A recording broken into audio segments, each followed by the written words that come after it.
prefer the stool. Really. You're welcome to mine. You want it? It just depends on how long we're going to end up being here, right?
Not that I imagine that I will see security guards together in the whole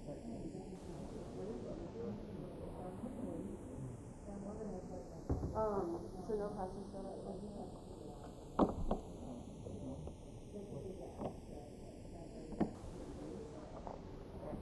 I'll text you coming down.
Committee will come to order.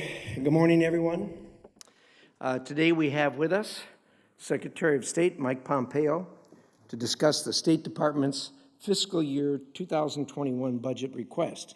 Though, if history is any judge, Secretary Pompeo, you will face a wide variety of questions that extend beyond the department's budget, which I know you can handle.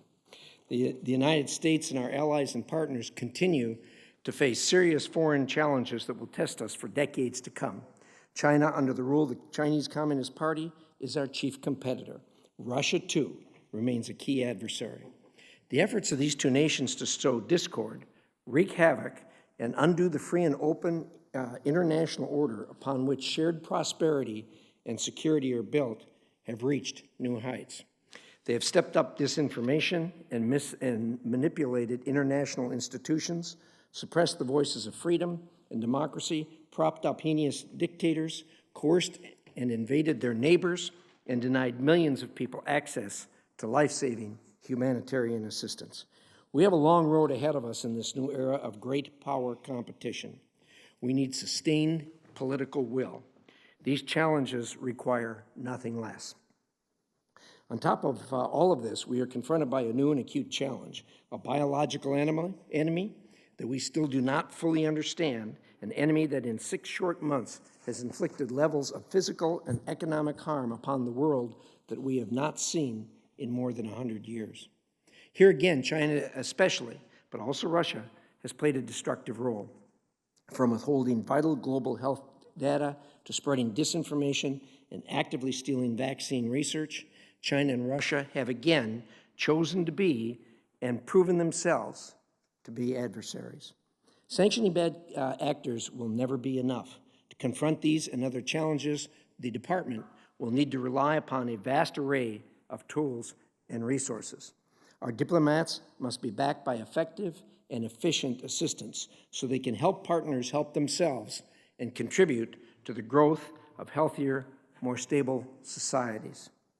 We are eager to support a budget that will advance these critical interests and support the State Department's most critical resources, its people.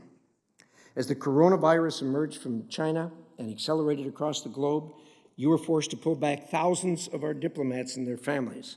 But you didn't just pack up and go without a thought of your fellow Americans. Instead, the department launched an unprecedented mission to help return more than 100,000 Americans safely home. All of us who participated in that are greatly appreciative of the department's work in that regard. In some cases, this involved convincing countries to reopen their airspace for flights and roads for transport. In other places, you even chartered planes to get our American people home. There are lots of folks who may never come in contact with the department, yet now more than 100,000 Americans who can personally attest to the tremendous work that the department does for our people every day. As the challenges get more numerous and complex, we want to support a State Department that is up to the task, fully funded, staffed, and equipped to advance U.S. national interests on all fronts and at all times. We obviously have threats that impede this, be it health or security, but as the saying goes, all politics are local. Our adversaries understand this all too well. We need our diplomats to be local too. On a personal note, in closing, let me say I want to publicly thank you, Mr. Secretary, for your accessibility that you've had as Secretary. As you know, in operating this committee, it's essential that I have instant access to facts and information, and at times when I haven't been able to get that through the usual intelligence channels, you've always made yourself instantly accessible, and I sincerely appreciate that. When I'm asked for advice from other second branch entities or individuals or even allies of ours, it is absolutely imperative that I have this information. You have always provided that, and when you answer the phone, sometimes I never know where you are on the globe or what time it is, but you've always made it happen. And for that, I have been and remain very grateful. With that, Senator Menendez. Oh, thank you, Mr. Chairman. Thank you for joining us this morning, Mr. Secretary. It's been a while since you have joined us, and I appreciate your enthusiasm for fulfilling this part of your constitutional responsibilities. But if past is precedent, I don't imagine we're going to see you here anytime soon. So while this is your opportunity to defend your stunningly ill-conceived request to slash the budget of our foreign policy instruments, I'd also like to take a wholesale look at how your department has represented the American people and American interests on the world stage over the past year. And unfortunately, that view is not good, to say the least. Under your watch, the United States has faced setback after setback on the world stage, ceding leverage and influence to our stated adversaries. Today, Iran is much closer to a nuclear bomb than when you came into office. And despite your maximum pressure campaign, Iran and its proxies continue to create problems throughout the Middle East. While the 2017 National Security Strategy details that, quote, Russia wants to weaken U.S. influence in the world and divide us from our allies and partners and undermine the legitimacy of democracies, close quote, the President and your administration has at best not seriously addressed this threat. You have never fully used the tools we provided in CATSA, and at worst, simply abetted Putin's efforts. Withdrawing forces from Germany, failing to take action when evidence emerged that Russia was paying bounties to kill U.S. troops in Afghanistan, and twice redirecting funds from the European Deterrence Initiative to pay for President Trump's wasteful border wall in September of 2019 and April 2020. Meanwhile, the administration's confrontational bluster against China has not stopped China's march in the South China Sea, in Hong Kong, in suppressing and oppressing its own people. Our North Korea diplomacy, which you assured this committee you'd have wrapped up within a year, about 2 years ago, appears to have flatlined, leaving North Korea with a more capable nuclear and ballistic missile program. Across Africa, the State Department has been woefully absent on issue after issue after issue, most recently in its engagement on negotiations related to management of Nile waters. In the Western Hemisphere, the entirety of our approach seems to be xenophobic, anti-immigrant hysteria, and bullying, all while gutting our institutional capacity to deal with the root causes of migration. There is bipartisan support for a Venezuela policy, yet your approach has left millions of Venezuelans still suffering, and the administration won't even support those who are already exiled here. And even as we struggle with an opioid epidemic, you propose cutting our international narcotics and law enforcement. On climate change, your department has not just failed to be part of the solution, but is becoming part of the problem, actively undermining international efforts to safeguard our planet's future. Our allies in Europe, in Asia, in the Middle East, routinely wonder out loud whether we can really be counted on. And our values have been denigrated, from President Trump's reported green-lighting of concentration camps in Xinjiang to the revisionist and at times sometimes repulsive views espoused by your so-called Unalienable Rights Commission. And in the face of a global pandemic, when our scientists, our technology, and our diplomats should be leading the global response, we have instead taken a back seat and are witnessing the collapse of leadership both home and abroad. Rather than putting forth a real strategy, our leaders point fingers at China and the World Health Organization, are absent from critical global meetings, and refuse to be straight with Congress and the American people on the public health threat. All the while, infections and deaths surge across the country. Of course, as we all know, the strength of our diplomacy starts and ends with the strength of our diplomatic corps. Earlier this week, I released a report, Diplomacy in Crisis, the Trump administration's decimation of the State Department. And I have a copy here just in case you haven't seen it, and I'd ask unanimous consent to enter into the record, Mr. Chairman. Will be entered. The report found a State Department at risk of catastrophic failure, with career diplomats describing a, quote, complete and utter disdain for their expertise, and even, quote, a contempt for career employees, many asking, quote, if their service is still valued. And even as President Trump refers to our diplomats as the, quote, deep State Department, you have stood at his shoulder and said nothing, exemplified by your refusal to stand behind Ambassador Marie Yovanovitch. The result is an exodus of expertise. 7% of the department's staff left in the first year and a half of the administration. And while I realize that you were not at the department during that time, the department has continued to suffer persistent vacancies without Senate-confirmed nominees. And in response, the administration repeatedly puts forth candidates who do not possess the qualifications, the demeanor, nor the temperament to serve in leadership positions and represent the American people abroad. When you send us qualified nominees, Mr. Secretary, we act. We have confirmed more than 190 nominees, and dozens have advanced quickly and without incidents. But you continuously send us nominees who have misled Congress, who have made offensive or racist statements, who have sexual harassment lawsuits and allegations against them, who have supported torture, and whose conduct would disqualify them for service in any other administration. The administration promised us, quote, the best people, the very best, terrific, tremendous. But, Mr. Secretary, the best people don't seem to want to work for you. Finally, let me just touch on a few oversight issues which I know you were passionate about as a former member of Congress. At your direction, the President recently removed the State Department's Inspector General, who was investigating, perhaps among other things, last year's emergency declaration of arms sales to Saudi Arabia, about which I, along with a bipartisan group of colleagues, raised serious concerns. Additionally, we have learned of allegations of you using your office to promote your own personal domestic political agenda, hosting lavish dinners at the department, and creating at least the appearance of using taxpayer resources to impress high-profile political donors. While this hearing is ostensibly convened for the President's FY21 budget request, you and I and everybody on this dais knows that the President's wish to completely gut our international affairs budget by a shocking 34% is dead on arrival. That said, I have to say, I must say, I'm tempted to provide you with a budget request and see how you could actually operate under it. Even if this budget hearing were not months after the fact and far too late in the legislative process, let me just say it's fundamentally misguided and unsuited to the needs of safeguarding our nation's security. Now, I recognize you'll take issue with much of what I've said, Mr. Secretary, but facts are a stubborn thing. When you entered office, I offered a hand to work with you in areas where we could build real agendas with bipartisan political buy-in.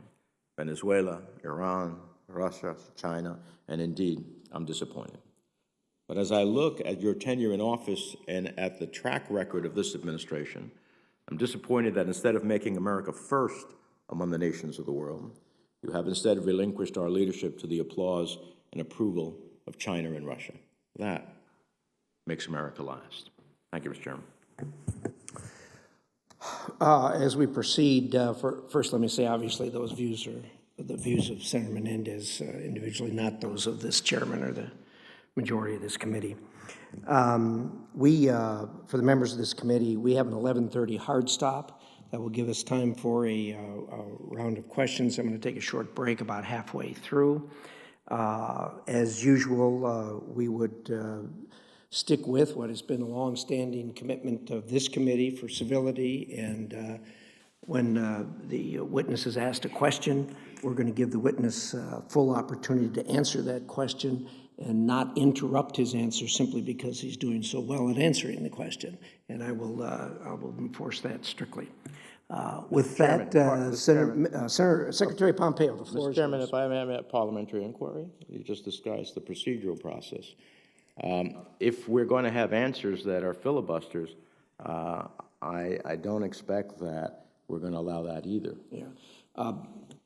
Senator Menendez, I'll run the committee, and I'll do it as I've indicated. We're not going to interrupt answers from the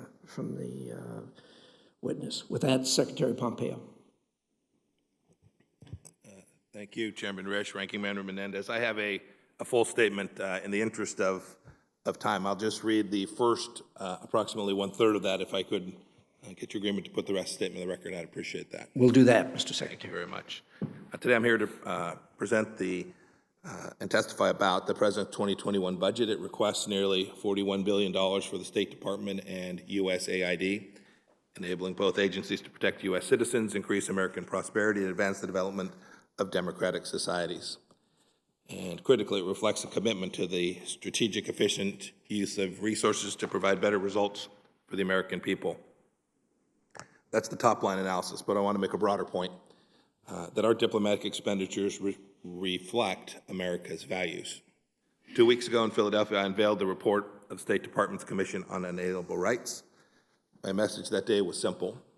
The Trump administration places our founding principles at the very core of American diplomacy. I want to talk about how we've done that in 3 areas. First, securing the American people's freedoms against authoritarian threats, securing American lives during the pandemic, and helping friends across the world secure those very unalienable rights. On authoritarian threats, we've evaluated the world with the same realism that the American founders did. We see the Islamic Republic of Iran for what it is, an aggressor, not a victim. We've gone full bore on our maximum pressure campaign since May of 2018. We've slashed the vital oil revenues the regime uses for terrorism and illegal nuclear activities by 90%. We've rallied nations to our side through diplomacy, witnessed the designations of Hezbollah from European and South American countries.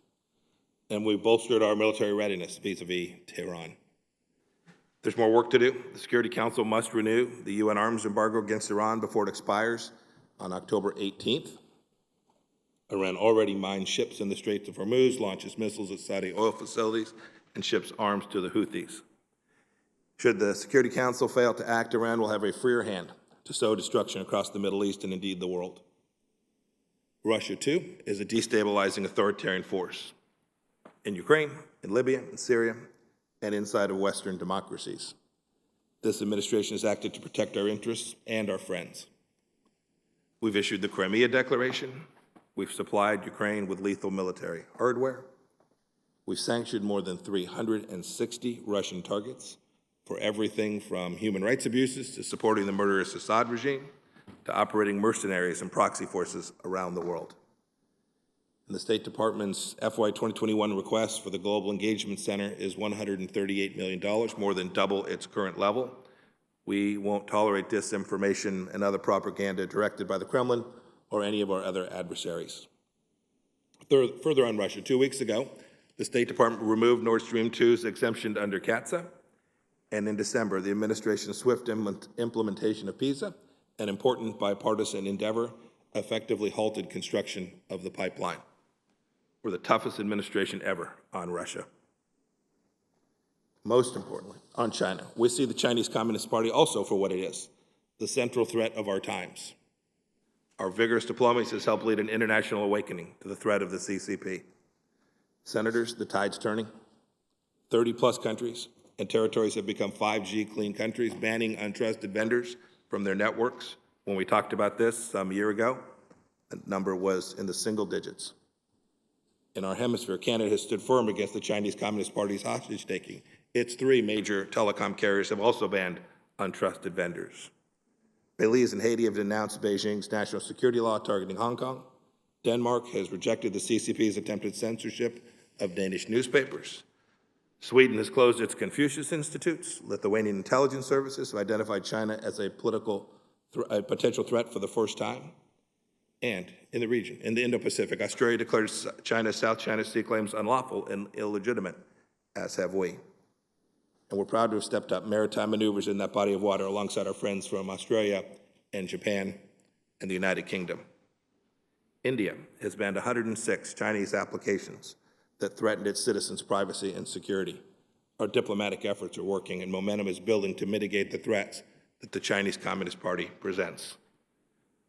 All 10 ASEAN nations have insisted that the South China Sea disputes must be settled on the basis of international law, including UNCLOS. Japan led the G7's condemnation of China's national security law targeting Hong Kong.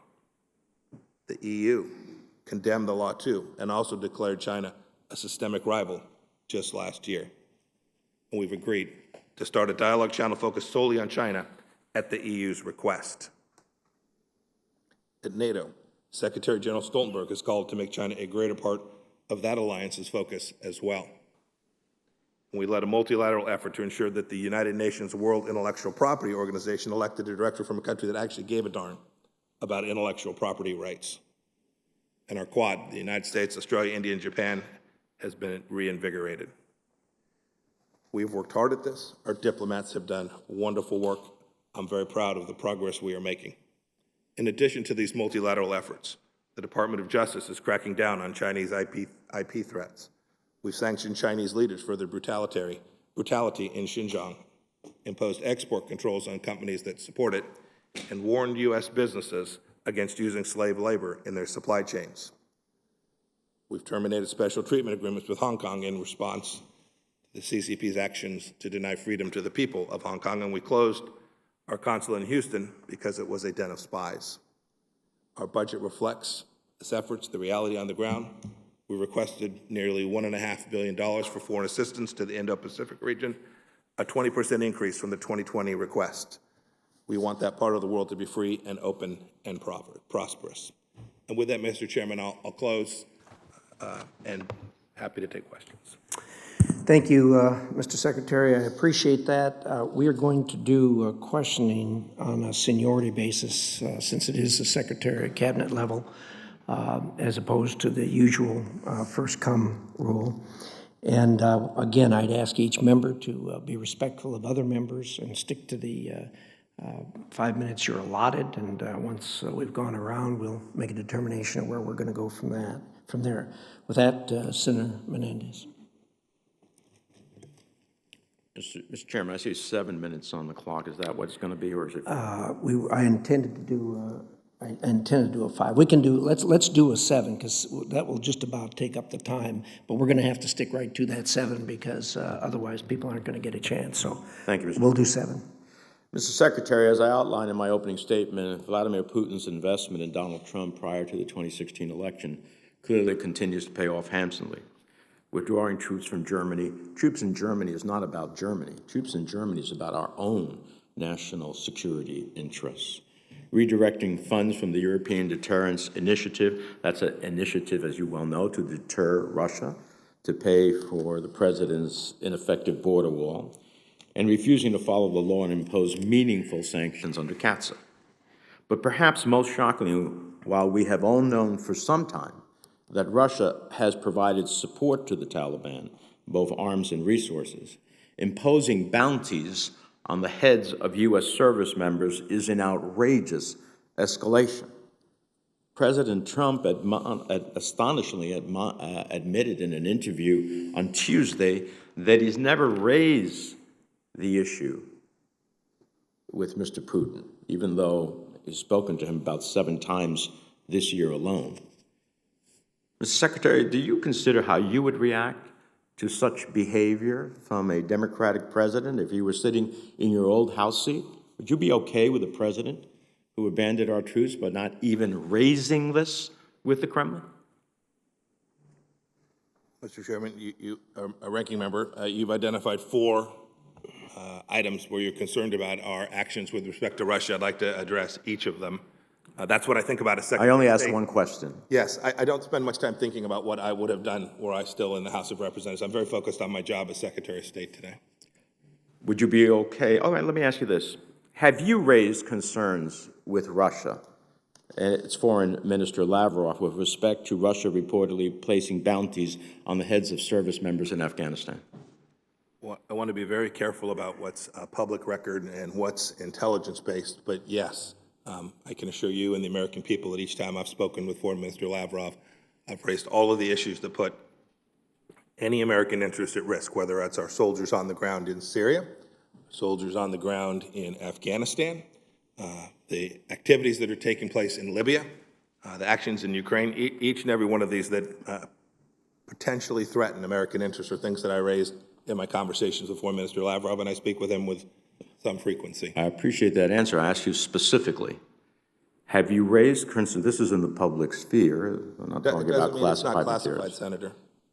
Have you raised, there are public reports, very well documented, that the Russians were supposedly paying bounties to kill our service members. Have you raised that issue with Foreign Minister Lavrov? Senator, I'm going to be more careful than you're being with respect to the intelligence. I'm going to tell you that, make no mistake about it, the proper people have been aware of every single threat to our soldiers on the ground in Afghanistan, whether that was General Miller or my team at the embassy there in Kabul. Anytime there was a tactical threat on the lives or the health or the safety and security or our assets in place, we have raised this with our Russian counterparts, not only at my level, but Ambassador Sullivan and every one of our team that interacts with the Russians. We've made very clear our expectations. Let me turn to threaten us in Afghanistan. Let me turn to a few other questions. Maybe you can answer these just simply yes or no. I think they're just factual in nature. Did Turkey purchase the S-400 system from the Russian Federation? Yes. Did Turkey pay approximately $2.5 billion for that system? Senator, I'm not aware of the amount of the transaction. But they did pay them whatever the amount is, right? Senator, I believe that's correct. Although, Senator, I apologize. I am not certain that the cash has been exchanged. Does the Turkish government currently have the S-400 in its possession? It has an S-400, yes. Did Turkey test the S-400 radar on an American-built F-16 in November of 2019, as was publicly reported? Senator, I'm not going to answer that question. I'm not going to discuss classified information in this setting. Has the president raised the S-400 with President Erdogan? I don't talk about things that the president speaks about with foreign counterparts. The White House is free to do that if they choose, but I'm not going to. So let me ask you a simple question. You sent me a response just on Monday saying that you take your responsibilities under CAATSA seriously and that you fully intend to comply with the law. Well, all of these elements clearly are in violation of CAATSA. So over a year since all of these facts have attached, when will the administration follow the law and impose CAATSA sanctions on Turkey? Senator, in response to the Turkish government's acquisition of the S-400, we've taken significant actions that have had a real impact on Turkey. We've pulled out a very significant weapons program that they were building significant pieces of inside of Turkey, the F-35 program. and we continue to evaluate how to apply sanctions in order to achieve our end objective. Our end objective isn't to punish, it's to ensure that our NATO partner acts in a way that's consistent with American national security and the security of our NATO partners as well. Our diplomats, Ambassador Satterfield on the ground, are working diligently. I had a very pointed question. I know that you're a Harvard graduate, West Point graduate. You know what my question was. It's not about everything else. It's about CATSA. But you've decided not to answer that. So let me go to the final question. You had the Inspector General of the State Department, Mr. Linick, ultimately fired. Is that correct? I recommended to the President that he be terminated, yes. And you recommended it to the President he be terminated. Why? Because he was conducting investigations that may affect you? Senator, at the time I made the recommendation to the President, I was unaware of any of the investigations that were ongoing, that he had ongoing at the time, with one exception. I was aware of an investigation that he had asked me to provide testimony. I provided that testimony. Other than that, I was unaware of any investigation. It's not remotely the reason. Was your Undersecretary, Mr. Bulletale, aware, and didn't he speak to you about it? He did not speak to me about it. Well, you said that the IG was not performing in the way he should have because he wasn't following, in essence, what you wanted to. Well, Inspector Generals aren't supposed to follow what the department head wants to. They're supposed to be independent in pursuit of their mission. Thank you, Mr. Chairman. Senator Johnson. Mr. Secretary, welcome. Thank you for your service. I think we can all acknowledge the world's a complex and messy place. And as the ranking member said, you know, facts are stubborn things, and administrations have track records. Just a quick review, you came into office, President Trump came into office with a big mess, a lot of messes that you had to clean up. Let me just quick go through them. Libya, a failed state because of President Obama's actions. Syria had gone from a few hundred dead over his administration to basically a genocide, about 500,000 people killed in Syria. What I consider is one of the historic blunders in foreign policy, the removal of troops from Iraq allowed ISIS to rise from the thoroughly defeated ashes of al-Qaeda in Iraq. Crimea had been illegally annexed. Eastern Ukraine invaded. And President Obama did not provide the lethal defensive weaponry on a unanimous basis that Congress authorized him to do. North Korea was rampantly testing missiles and their nuclear weapons. Iran, through that agreement, it changed their behavior for the worst. It emboldened them. And of course, illegal immigration, primarily in the form of family units, exploiting laws that weren't being enforced in this country, was exploding. So President Trump came into office with a lot of foreign policy messes. By the way, last time I looked, under this administration, we've started no new wars. We've destroyed the physical caliphate of ISIS. General Soleimani, al-Baghdadi are off the field. President Trump actually provided those lethal defensive weaponry, the javelins, which helped stabilize the situation in Iran. And quite honestly, we've done a pretty good job at reducing that out-of-control illegal immigration from the southern border by diplomacy with Guatemala is one of the things that occurred there. So I think we have to put those track records and compare them and talk honestly about these things. Now, the ranking member has been pretty brutal regarding the firing of Inspector General Linick. I was copied on a letter that Undersecretary of Management Bulutalo wrote to Mr. Horowitz. I've read it. It's somewhat complex. I just want to give you an opportunity to talk about what happened. And by the way, I'm very sensitive to Inspector Generals or trying to push Inspector Generals to investigate the leaks out of these departments. There were 126 leaks having to do with national security in the first 125 days of this administration. That needs to be investigated. And I'm not, if you could describe the leaks that you were concerned about and exactly how Inspector General Linick didn't handle that the way you thought it should be handled. Sure. So thank you, Senator Johnson. Let me just say I value Inspectors General as well. I had a great relationship with the Inspector General at the CIA when I was there. He did his job. He took care of the team. He was critical of the agency when we got it wrong. I know what a good IG can do. Inspector General Linick wasn't that. The incident you're referring to is that we had a very sensitive Inspector General report. When the final draft was prepared, it leaked. The Politico reporter, I think, said it came from two people close to the investigation. At that point, it was basically the IG's office and a couple of others that actually knew about it in the full report, which had a real impact on senior State Department officials' lives.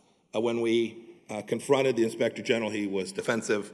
We then asked him to undertake a process. He ignored that request to inspect, to have a separate IG come and investigate. It's pretty complicated, but suffice it to say, he didn't comply with the instructions about how we felt that leak needed to be investigated so that we could have an independent investigator do it, and then he wasn't candid about that process either. He didn't act with integrity throughout that process in a way that Inspector Generals have to be counted on to behave.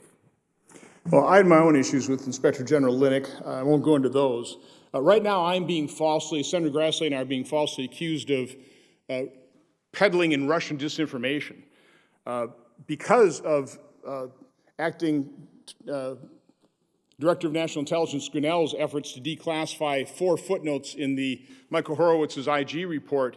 We now know that the Russian disinformation that was involved in the 2016 campaign was bought and paid for by the DNC. The Clinton campaign was contained in the Steele dossier. That is the truth. That is the Russian disinformation. I have heard no outrage on the part of our Democratic colleagues about that Russian disinformation. But we are still undergoing our investigation, and we're trying to seek documents out of the State Department involved in that Steele dossier. And let me just ask you a specific question. In October 2016, former State Department official Jonathan Weiner arranged for Christopher Steele to provide other State Department officials the anti-Trump dossier he compiled for the DNC in the Clinton campaign. That same month, Mr. Weiner gave Mr. Steele information collected by Clinton supporters, which Mr. Steele then passed on to the FBI. This conduct raises serious concerns under the Hatch Act, Federal Records Act, and other department policies. Although then IG Linick acknowledged conducting a review of this conduct, he has not published any of his findings and admitted that the OIG did not interview any of the key players. Are you aware of these issues, and can you commit to commit that the department will be responsive to our request from Senator Grassley and myself? We need these documents. Senator, we'll do our best to be responsive. We understand the request. We're working through it. And yes, I'm familiar with the information that you set forth there with respect to the behavior that took place in October of 2016 in the State Department. Were there any other specific incidents that caused you to ask for the removal of Inspector General Linick? Yes, there were several. Look, at the end, it's about the core mission, accomplishing the core function. One of the central functions to make sure that we can represent to you all that the financial statement for the State Department is accurate and full. We have an audit team to do that. Inspector General Linick screwed that up. I'll read from the investigative report. It said, oversight by the OIG was demonstrably ineffective, ultimately placing the department's information as well as the reputation, human capital, and operations at considerable and unnecessary risk. That's an enormous failure for one of the most important tasks that the IG's office does, conduct the audit of the State Department's books. There's a handful of others. He refused to take care of his team in important ways. There were 10% fewer audits of our posts around the world. One of the most important functions, aside from the audit, is to travel around to posts and conduct audits to make sure that they're conducting business appropriately. We were down about 10%. And I must tell you, morale inside the IG's office, we have 38 assistant secretary level bureaus. The IG's office was the worst survey results of any of those 38. He didn't take care of his people either. He also did not investigate the improper use of personal emails in the State Department, which was rampant under the previous administration. Thank you, Senator Johnson. Senator Cardin. Thank you, Mr. Chairman. Mr. Secretary, thank you for being here. Yes, sir. America's strength is in our values.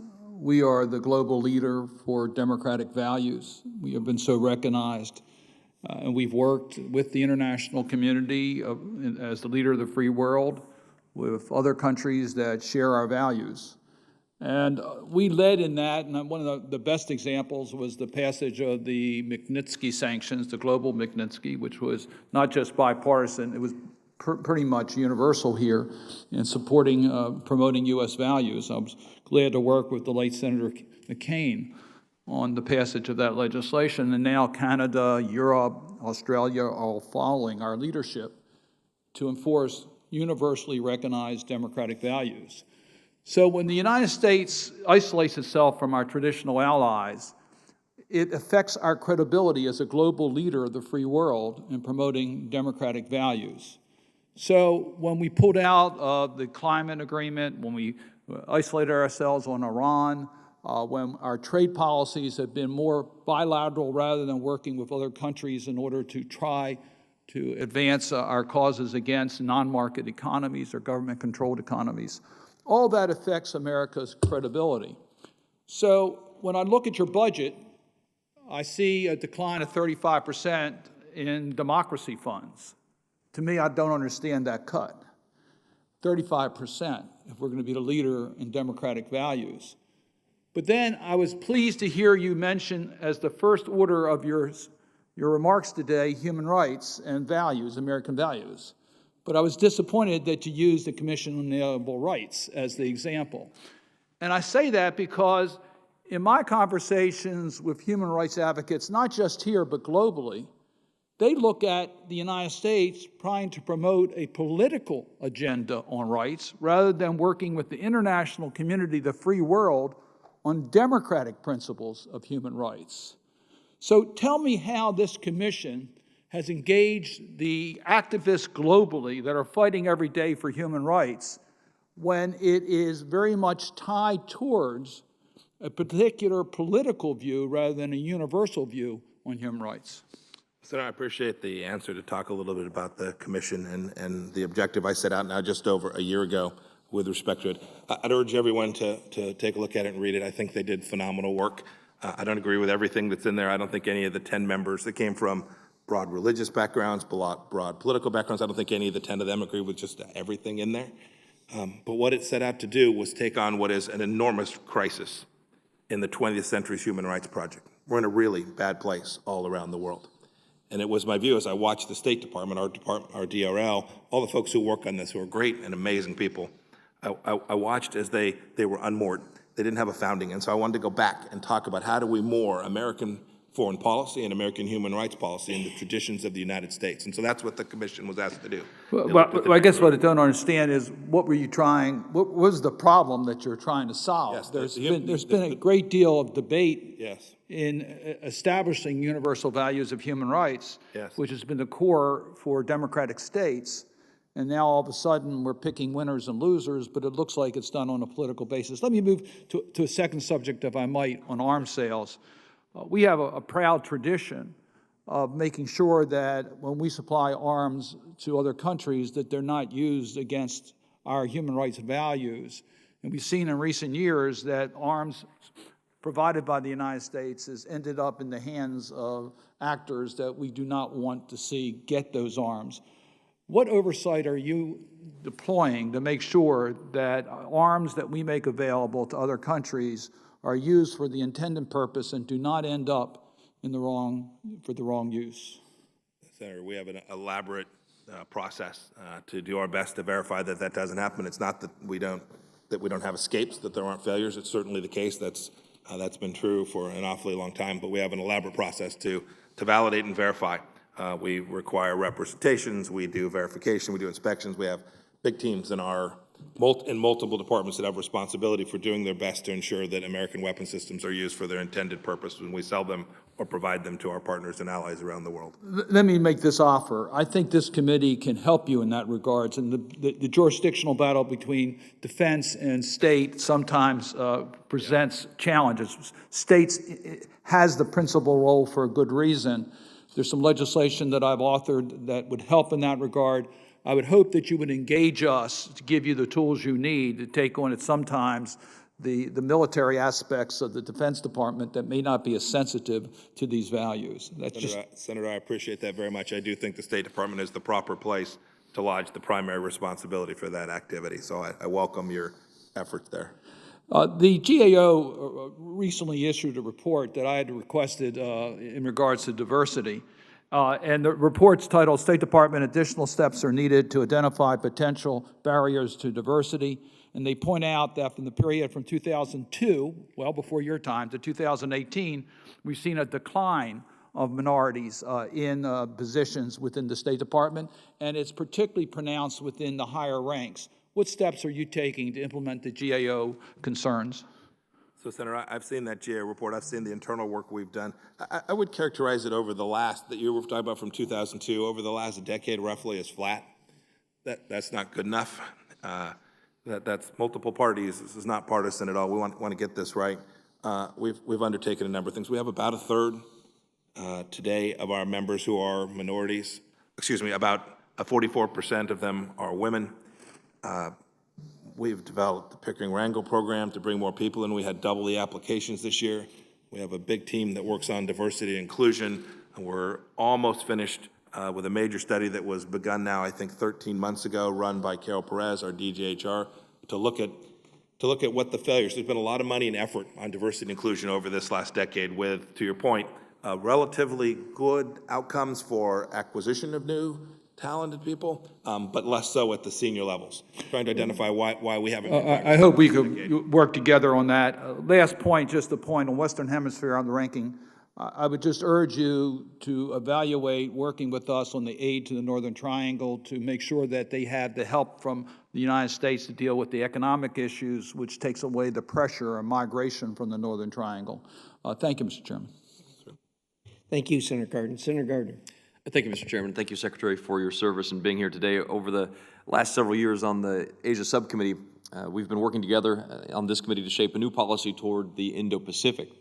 The region obviously is burgeoning in population, and promising commercial growth, and it's critical for global security and economic stability. But North Korea continues to seek nuclear weapons and to threaten its neighbors. China is an emerging global power that's intimidating its neighbors, brutally suppressing its own citizens, and attempting to remake the world order in its own image. In Burma, the military is committing grievous human rights abuses against the minority Rohingya population. It's more important than ever that the United States maintains a presence in the Indo-Pacific region, reaffirms alliances, encourages economic cooperation, and promotes human rights and the rule of law. The administration and Congress must be united on implementing a long-term strategy that will benefit American national security interests, promote American businesses and create jobs through trade promotion and opportunities, and project American values of respect for the human rights and freedom in the Indo-Pacific region.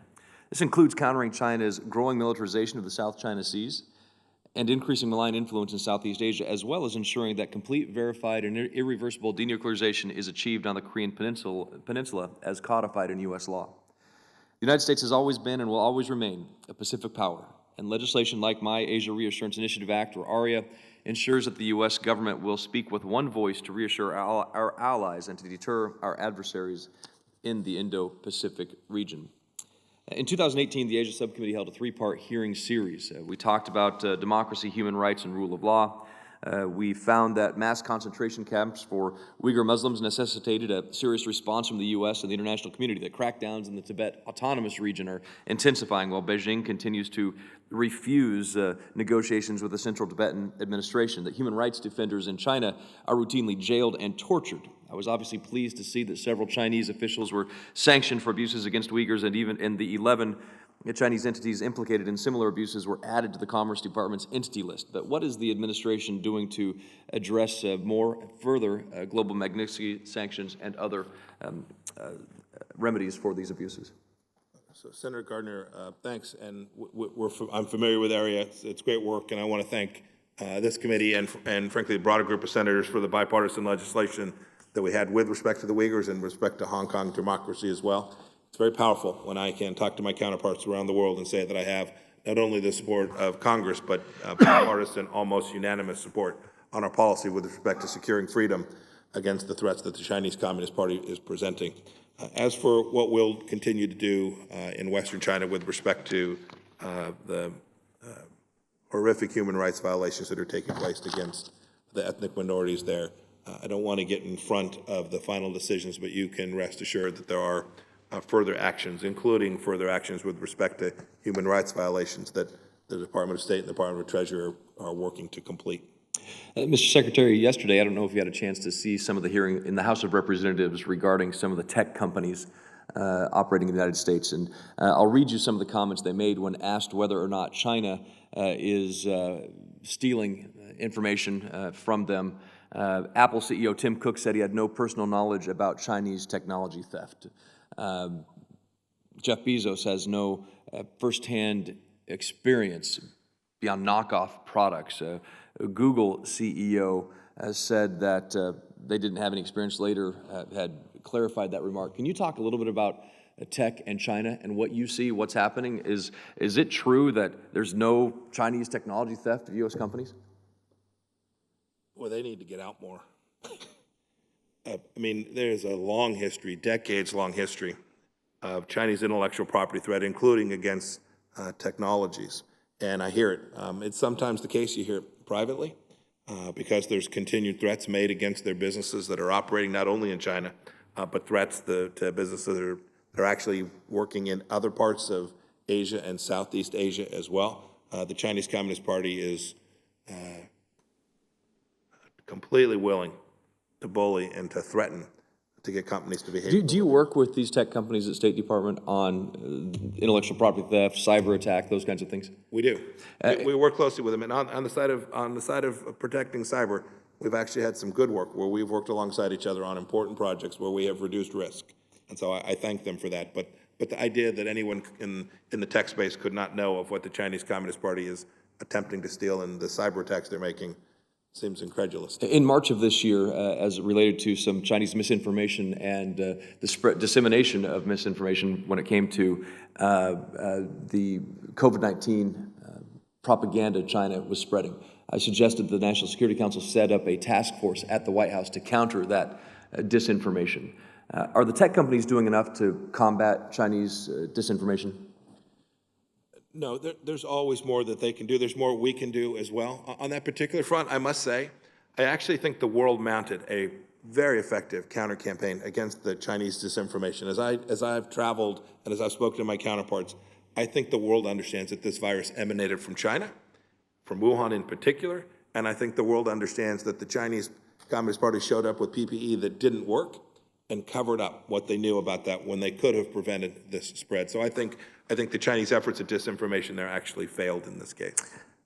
The Taiwan situation, I wanted to just ask a question about bilateral trade agreements and prosecute the challenges we have from the global powers. Well, Mr. Secretary, I assume that all of our troops who are in the United States are available to be forward deployed. Now, I recognize that there are certain training that needs to be part of them before they are deployed, but I guess I don't understand, and was the effect of diplomatically alienating Germany, who is the largest and wealthiest country in the EU, who has been a historic strategic ally, was that also taken into consideration? Ma'am, you know, this is personal for me. I fought on the border of East Germany. When I was a young soldier, I was stationed there. Yes, I'm aware of that. Yeah. And your unit is coming back to the United States. I know it. It had been back once before to Fort Polk, and then it went back to Germany. When I was there were 6 figures of soldiers there. Germany is no longer a frontline state. As for our strategic effort, General Secretary Stoltenberg, NATO commander, was very much in the process of helping us think this through. I saw comments out of Russia this morning that are different than you described, that viewed the actions that we took as threatening, because we will have soldiers that are deployed closer to the Russian border. Yes, this was a thoughtful process. The military piece of this run out of the Pentagon largely, but State Department was fully involved in the strategic pieces of this, and I am very confident that our mission to deter Russia, the NATO mission to deter Russia, we are still fully capable of executing. The precise number was 200,000 early, about 100 and some thousand when I was there. Conditions have changed around the world, and our forces need to be repositioned to appropriately confront today's challenges. Well, I would just read from a report in Bloomberg that quotes Dmitry Peskov, who was the press secretary for Vladimir Putin, who says that, and I quote, "The fewer American soldiers on the European continent, the calmer it is in Europe," Peskov said, answering a question on planned U.S. troop reductions in Germany. That doesn't sound to me like they think that this increases the threat from Russia.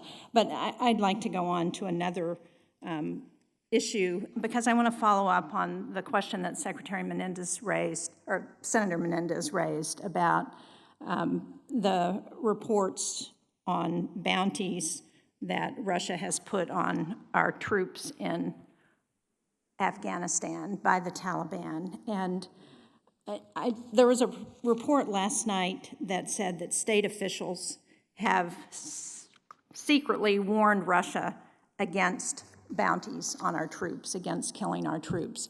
What more do you think we should be doing to address that, to prevent the Taliban and Russia from trying to murder our troops in Afghanistan? So there are many things, and we've been engaged in them consistently. There's intelligence collection so that if it happens, we can identify it, stop it, make sure that the actual tactical event doesn't take place. That's the task of not only DoD intelligence services, but our broader intelligence services. Our diplomats, too, make very clear our expectations and set a set of red lines.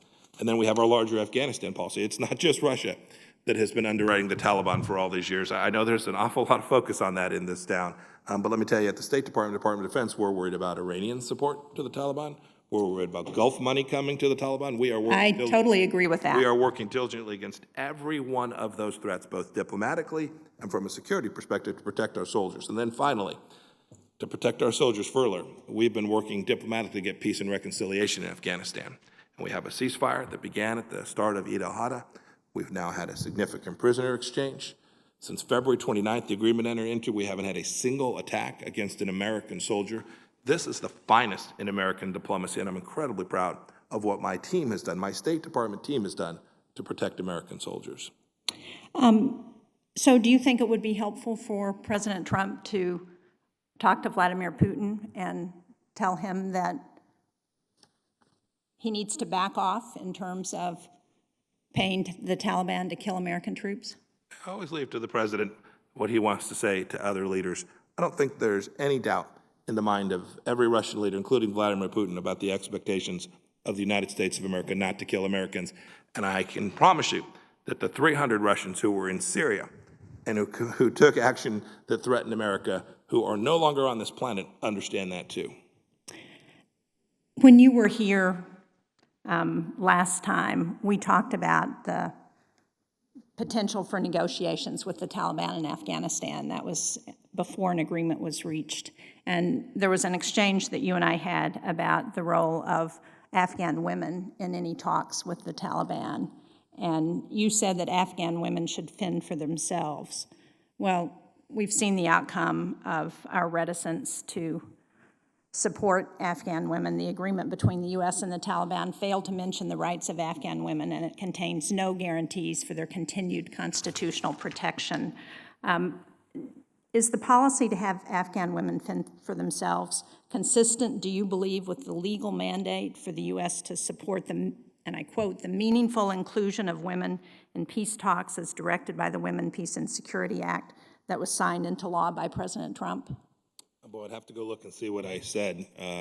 No, we're doing our level best to make sure that we protect every Afghan, male and female, and I have seen the at least tentative composition of the Afghan negotiating team, and I think you'll be pleased with it. Well, I'm out of time, but the fend for themselves is an exact quote from your statement when you were before this committee. Thank you, Mr. Chairman. Thank you, Senator Shaheen. Mr. Secretary, people always say actions speak louder than words. Do you think the specific action the United States of America took against General Soleimani sent a message to every country on this planet of what would happen to people who targeted United States soldiers on the battlefield? I do. Thank you. Senator Romney. Thank you, Mr. Secretary. It's a pleasure to see you and appreciate you appearing before this committee. I'm one of many who applauds your recent addresses with regards to China.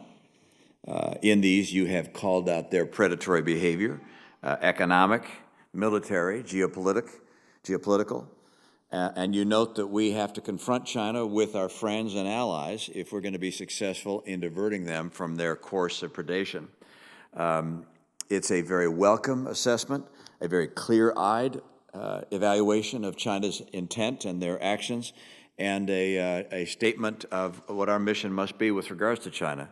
It's also a welcome departure from the President's fawning praise of Xi Jinping and celebration of agreements that China hasn't honored, it's also, in my view, inconsistent with actions that we've taken that have offended our allies at a time we need to be drawing them closer to us. And one, of course, is the steel and aluminum tariffs against our friends and allies that I thought were misplaced. I would have rather focused our entire ammunition on China. The other, of course, is most recently, as Senator Shaheen has just indicated, the withdrawal of troops from Germany, and doing so while expressing an intent to punish Germany for the fact that they spend approximately 1.5% of their GDP on their military as opposed to the 2% NATO target, even though they've indicated that they are on track to get to the 2% number. I have heard from highest levels of the German government that this is seen by them as an insult to Germany. And I can't imagine at a time when we need to be drawing in our friends and allies so that we can collectively confront China, that we want to insult them. My question is this, however, which is what actions will the administration take to bring our allies together in a way that's different than what we've done in the past? I mean, I know that there's always lots of talk going on, and any administration can talk about all the things happening, but what are we going to do that's distinct, that's different, that's dramatic to bring the nations that follow the rule of law together so that we can hopefully reach some kind of a common approach or common strategy in how we're going to deal with China economically, militarily, geopolitically, and then collectively confront them with the intent of dissuading them from pursuing the course that they're on. We obviously don't want to, go to war economically, militarily, or otherwise, but we do want to dissuade them, and I think that can only happen when we are, and as you have pointed out, when we can do that with others. I would note something you said at the Nixon Library. You said, quote, maybe it's time for a new grouping of like-minded nations, a new alliance of democracies. And I think that's a good idea, but I'm interested in what actions of a new and dramatic nature are you considering or are you willing to take in order to accomplish the objective you described? Senator, it is absolutely the case that to confront the Chinese Communist Party is going to take a global effort.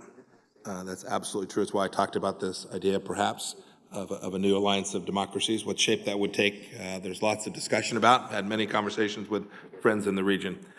Step one, Senator, to be honest with you, has been to awaken the world to this threat. For an awful long time, not just the United States, but the whole world saw that there were lucrative opportunities in China, and that was basically foreign policy. Sell as much as you can, outsource jobs, build supply chains. And so I spent my first year and change traveling the world trying to raise awareness of the threat. So that, I think that's new and different. You may say it's not enough, but it wasn't happening before. And I went through the list of things that have begun to turn the tide.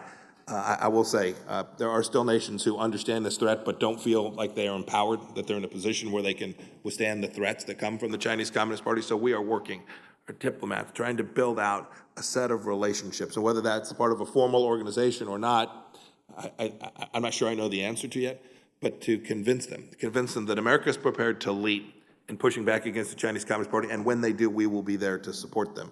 And so I could list you, we have some 26 lines of effort at the State Department, probably an equal amount at the Department of Defense, all aimed centrally at building out this set of alliances, both in Southeast Asia and more broadly with our Five Eyes partners and with the Quad, to build out a set of commitments that can robustly communicate to the Chinese Communist Party that enough. You have to behave on the global stage. If you want to behave on the global stage, you've got to do it under a set of rules that has created so much prosperity around the world. And that may be unsatisfying, Senator Romney, but it's still a real work in progress to get everyone fully aligned. I mentioned the EU dialogue, very important. Foreign Minister Borrell, High Representative Borrell, asked me if we would have a dialogue with them on China. That took a lot of effort to get 27 EU nations to say, yes, this is something we've got to confront, to identify as a systemic rival. There's lots of spade work that goes into what seems pretty simple, I suppose. I think it's the most important work that we will be doing as a country and as an administration as we face this challenge. Just a parenthetical comment that comes to mind as you're speaking, and that relates to a discussion that was held earlier with regards to tech companies that Senator Johnson raised. I know there's great interest, sometimes politically, to go after some of the big tech companies, Google, Amazon, and so forth, and Facebook, and berate them for their market power. And if they violate American antitrust laws, why, that's totally appropriate. But I would note that we're in a global competition, and China has been successful in driving a lot of Western companies out of business. They've not been successful in driving companies like these out of business. These are thriving and succeeding. And the last thing we ought to be doing is trying to knock down businesses in the United States that are succeeding on a global stage. So we need to be careful not to flex our muscle to berate those entities that are successful and are beating China. I mean, Alibaba would like to replace Amazon. TikTok would like to replace Instagram. So it's just an area of concern, and I hope that you're able to point these things out to other members of the administration who care deeply about that. Finally, were you surprised by the fact that, 57 countries supported China, 53 countries supported China's crackdown on Hong Kong? Did that shock you as it did me? I was surprised and dismayed. Thank you, Mr. Secretary. Thank you, Senator Romney. Senator Coons. Thank you, Mr. Chairman, Ranking Member, for holding this important hearing today, and thank you, Mr. Secretary. Let me just start with two specific issues, if I can, that I think are important. I want to associate myself with a number of other areas that have been explored, but let me touch on these two. I'm working with members of this committee and your department to resolve terrorism-related claims against Sudan, which is in the middle of a critical democratic transition, to provide justice and compensation for over 700 terror victims and their family members, and to move our bilateral relationship forward after 30 years under the brutal dictatorship of Omar al-Bashir. I just want to urge you and the administration to do everything you can to support Prime Minister Hamdok and to make sure that we seize this opportunity to bring real justice to the victims and their American families and foreign nationals involved, and to build a new democratic partner in the region. Have you personally engaged on this issue, and can you commit to working transparently with Congress as we try to find a solution urgently? Senator Cruz, thank you for your work. This is really important. We've proposed that there's a legal peace resolution that would be in legislation that will be before Congress here in the very, very near term. We think it's the appropriate time to both bring justice to those from the 1998 bombings and get a real opportunity for Prime Minister Hamdok. I've talked to him a handful of times. I've talked to other of the leaders there in Sudan. This is an opportunity that doesn't come along often. We all know the history of Sudan and the tragedy there. There's a chance not only for democracy to begun to be built out, but perhaps regional opportunities that could flow from that as well. And I think lifting the state-sponsored terrorism designation there, if we can take care of the victims of those tragedies, would be a good thing for American foreign policy, and I appreciate your assistance in that regard. We have a number of members of this committee with strong interests, and it's my hope that we can move in a way that respects those constituent interests and also makes progress and doesn't miss this moment. On the Global Fragility Act, it's legislation that was bipartisan that I led here with Senator Graham and President Trump signed into law last December. It requires a long-term whole-of-government strategy to address extremism and instability in fragile states. The first deliverable under this legislation, the Global Fragility Strategy, is due September 15th. Congress really isn't looking for old wine in new bottles, so we just urge you to look at the GFA as a tool to rethink our approach to these challenges and improve the way that state, AID, and DoD work together. How are you using the tools Congress provided in the GFA to address the consequences of this pandemic on development, governance, security? And can you commit that you'll look hard at and resolve a technical issue on the creation of the Prevention and Stabilization Fund, which was designed to replace and improve on the Rapid Response Fund in the statute? Senator Coons, I'll get back to you on the last question that you asked. I'm familiar with it, but not enough to answer your question, but I'll get you an answer briefly. You're right. I'm tracking the first deliverable. I will say I saw the first pass at this. You characterized it about right. It was there wasn't much that was original in there, and I've asked the team to go back and take a set of fresh looks, to ask for outside views, folks on Capitol Hill, people who are experts around the world, to see if we can't use this tool that you provide us on a bipartisan basis to actually deliver on the stated objectives of that law. It was an important piece of legislation, and I don't want to miss the chance to develop the strategy that can then underpin all the actions we can take once that strategy is done. It's not something we intend to put on the shelf and admire, but something we hope creates operational opportunities underneath that strategy. Thank you. Today is the funeral service for a friend and former colleague, Congressman John Lewis. And I was struck by a comment made by your former colleague, former Secretary of Defense, General Mattis, who wrote following the weeks of protests after the unlawful murder of George Floyd. General Mattis wrote, "I've watched this week's unfolding events angry and appalled. The words equal justice under law are carved into the pediment of the Supreme Court, and that is what the protesters are rightly demanding." Do you agree with General Mattis? I'm concerned about the general direction of the most senior levels of the State Department. This has been raised before. I won't go through the GAO report. But of 189 ambassadors representing us abroad, only 3 are African American, 4 are Hispanic, and I recognize that diversity in the department has been a long-term challenge, but I'd be interested in hearing both. Do you agree with General Mattis's comments? And what are you personally doing to mentor the next crop of senior leaders and to diversify the 7th floor leadership team? Yeah, I actually think the 7th floor leadership team, my entire communications team, my undersecretary for management, my undersecretary for political affairs are all part of diversity groups. I'm proud of what our small team has done, but that doesn't begin to accomplish what we need to get done in the State Department to make sure we get this right. By the way, it is diversity and inclusion that is broad-based. We need to make sure that we have people from all across America with all viewpoints, every idea from all across America. We've been very narrow in how we have recruited from a certain set of institutions and certain universities, and we don't get a full spectrum of understandings of America or of the world if we are too narrow in how we think about diversity and inclusion. So we're working hard at it. We've built out a set of programs. Your point about not having sufficient minority representation in our ambassadorial levels is absolutely true. It was 3 days ago, a set of about 23 that'll be coming to you shortly. We had more than half of them that were female, first time that's ever happened. So we're making progress, but I would agree that the rate of change is insufficient. How do you think our own failure to address structural racial inequality impacts our diplomacy overseas and impacts our ability to advocate around human rights issues? Well, it's important that we get it right at home. There's no doubt about that. And I would tell you that we are a beacon for that around the world. I think you can see it in people who want to come to the United States of America, because it's the freest nation. It's a place that you have immigrants from all across the world that want to come here. And I'm a believer that people vote with their feet. They see America still as this greatest, most exceptional nation. We are not without flaws, but I think as our diplomats travel the world, they can be very proud of our progress along this. Mr. Secretary, I want to ask a last question about our election. President Trump has just tweeted that we should delay it. I'm interested in whether you were able to vote by mail when you served abroad in the Army, whether you vote by mail in your home state of Kansas, whether, like many of us who serve in Congress in both parties, you've availed yourself, as do virtually all of our diplomats and development professionals and armed forces members, of the opportunity to vote securely by mail. Have you done so, and do you have any concerns about the security of our election this November?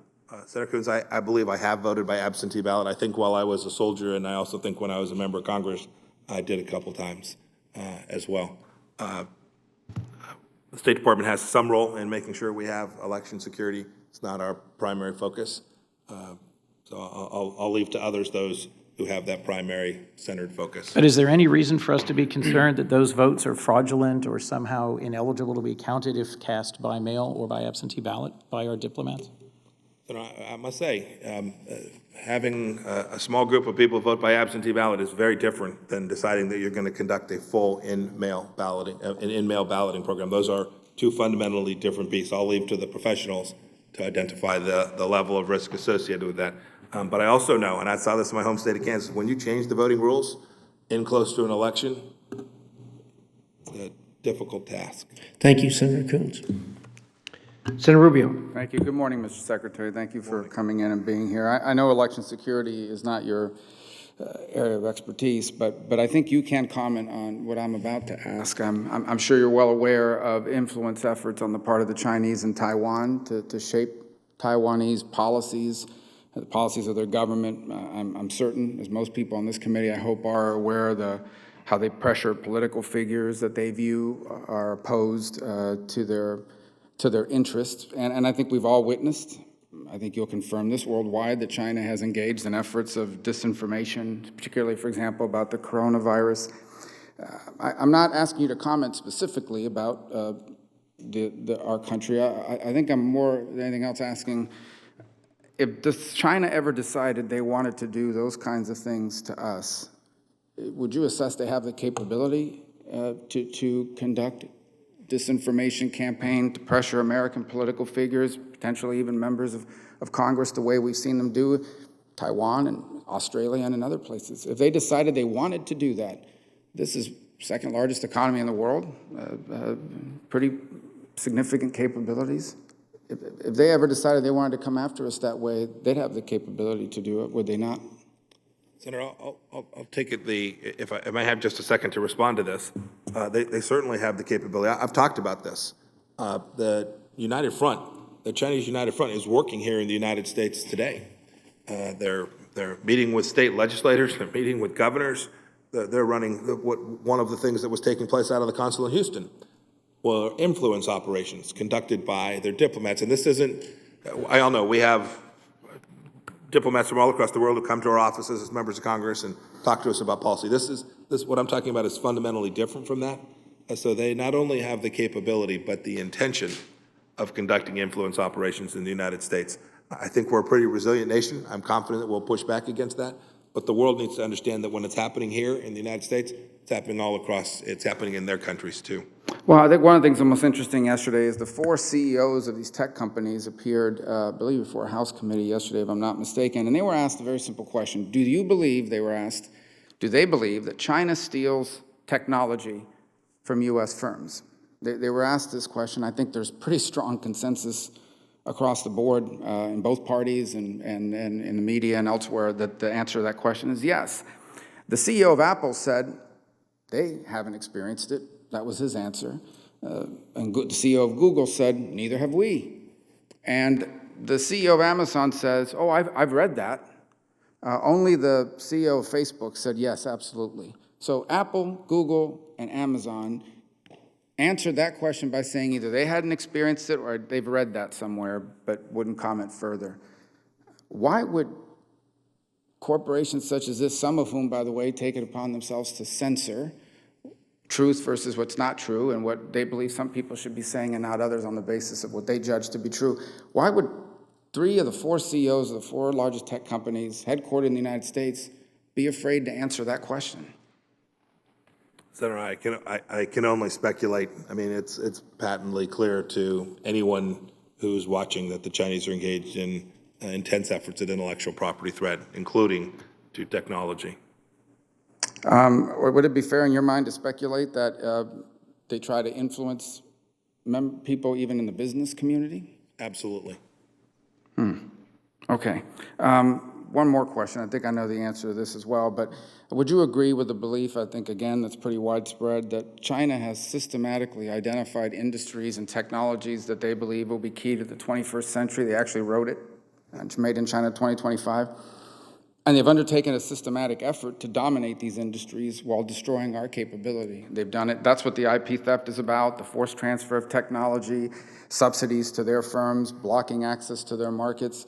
I mean, there is no doubt at this point that they have a very carefully crafted plan to dominate certain key industries for the 21st century and to wipe out not just our capabilities in those industries, but everybody else's. That's a fair assessment.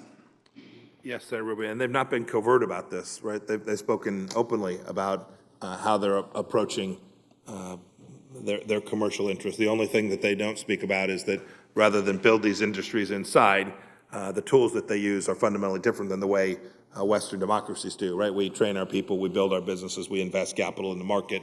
They run state-sponsored enterprises, they steal intellectual property, and then they endeavor to undermine other companies and threaten and bully countries around the world into buying their products.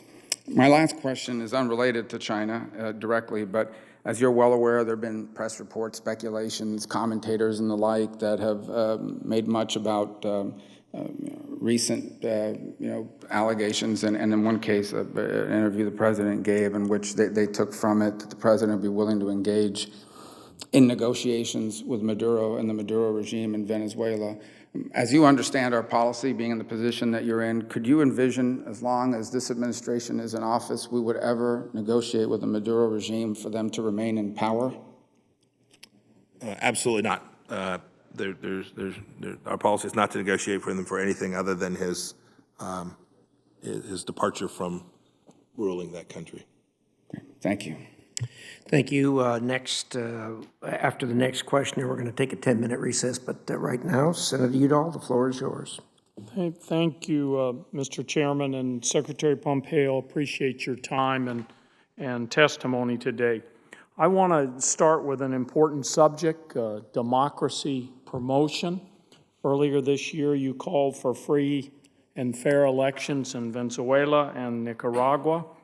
If free and fair elections are held and the current occupants of power lose, the State Department then strongly encourages those leaders to step down from power.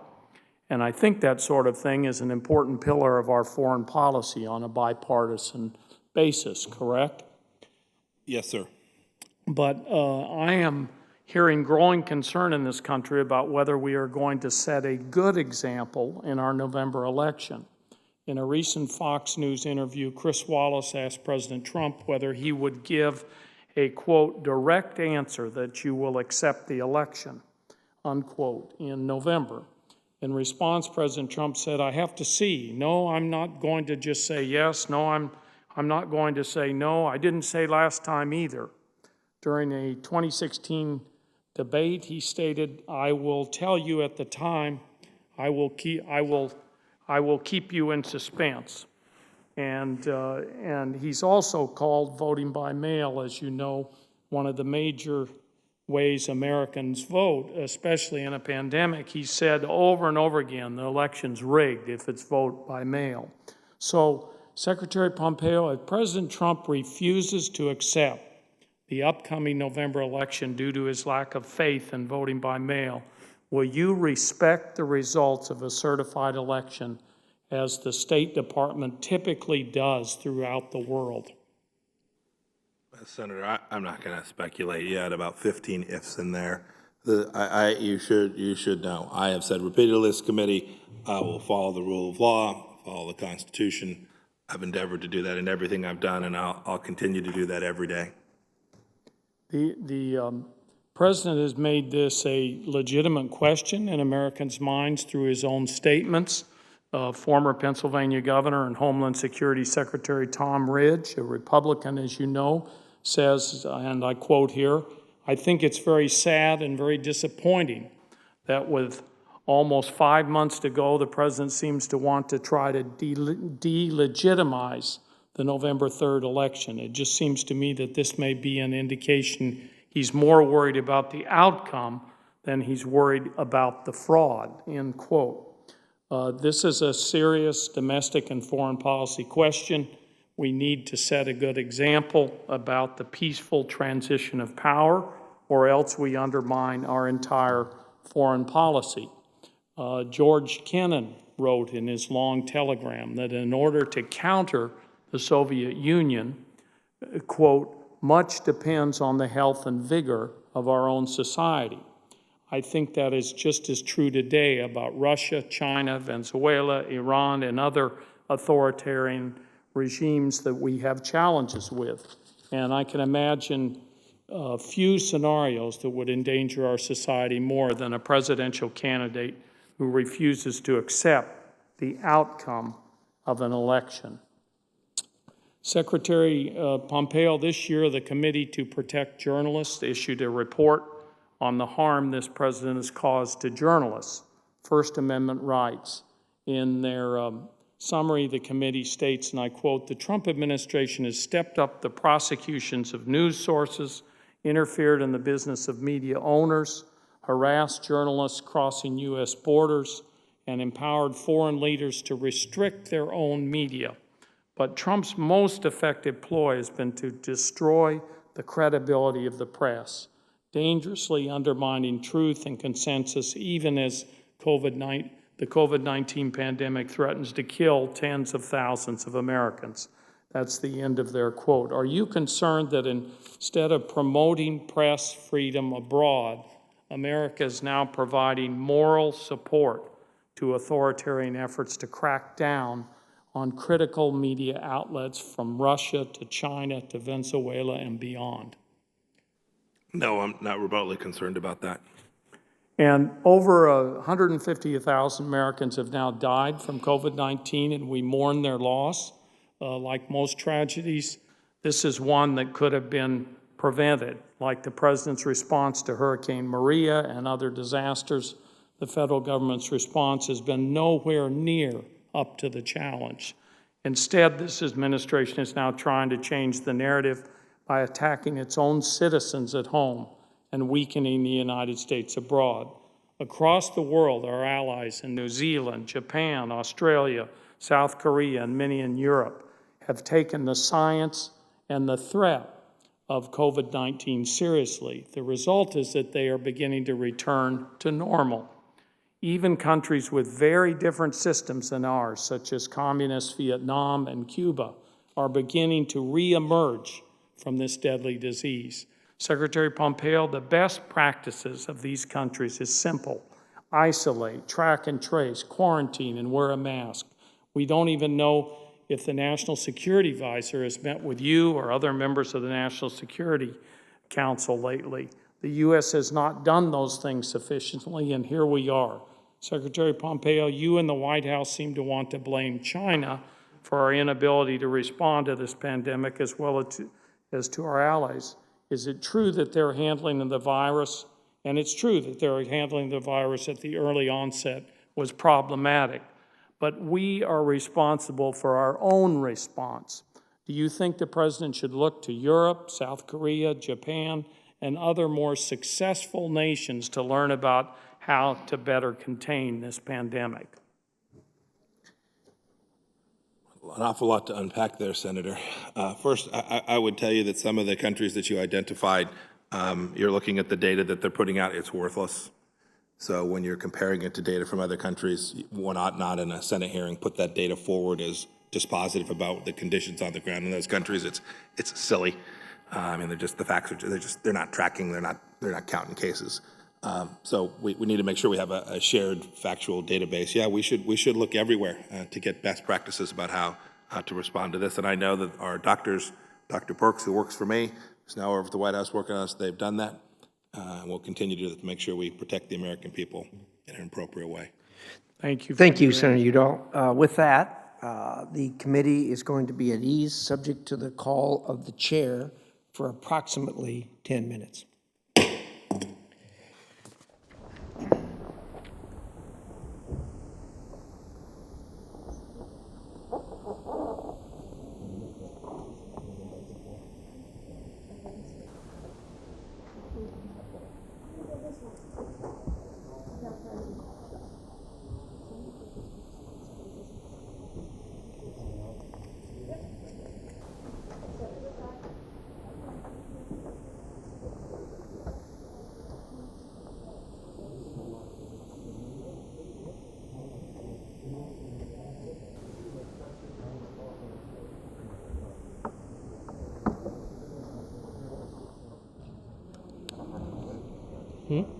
Yeah, it's...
Well, my brother's in North Carolina.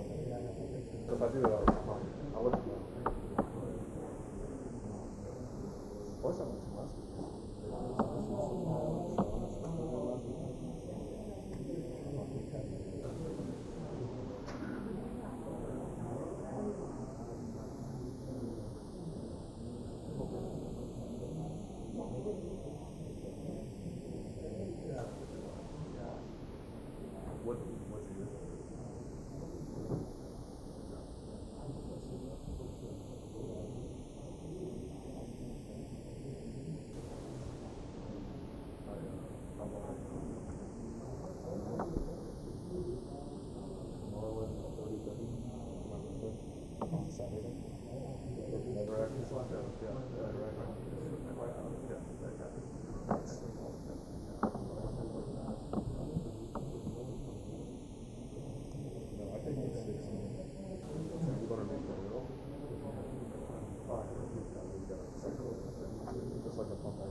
Not because he has no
Thank you.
Committee will come to order.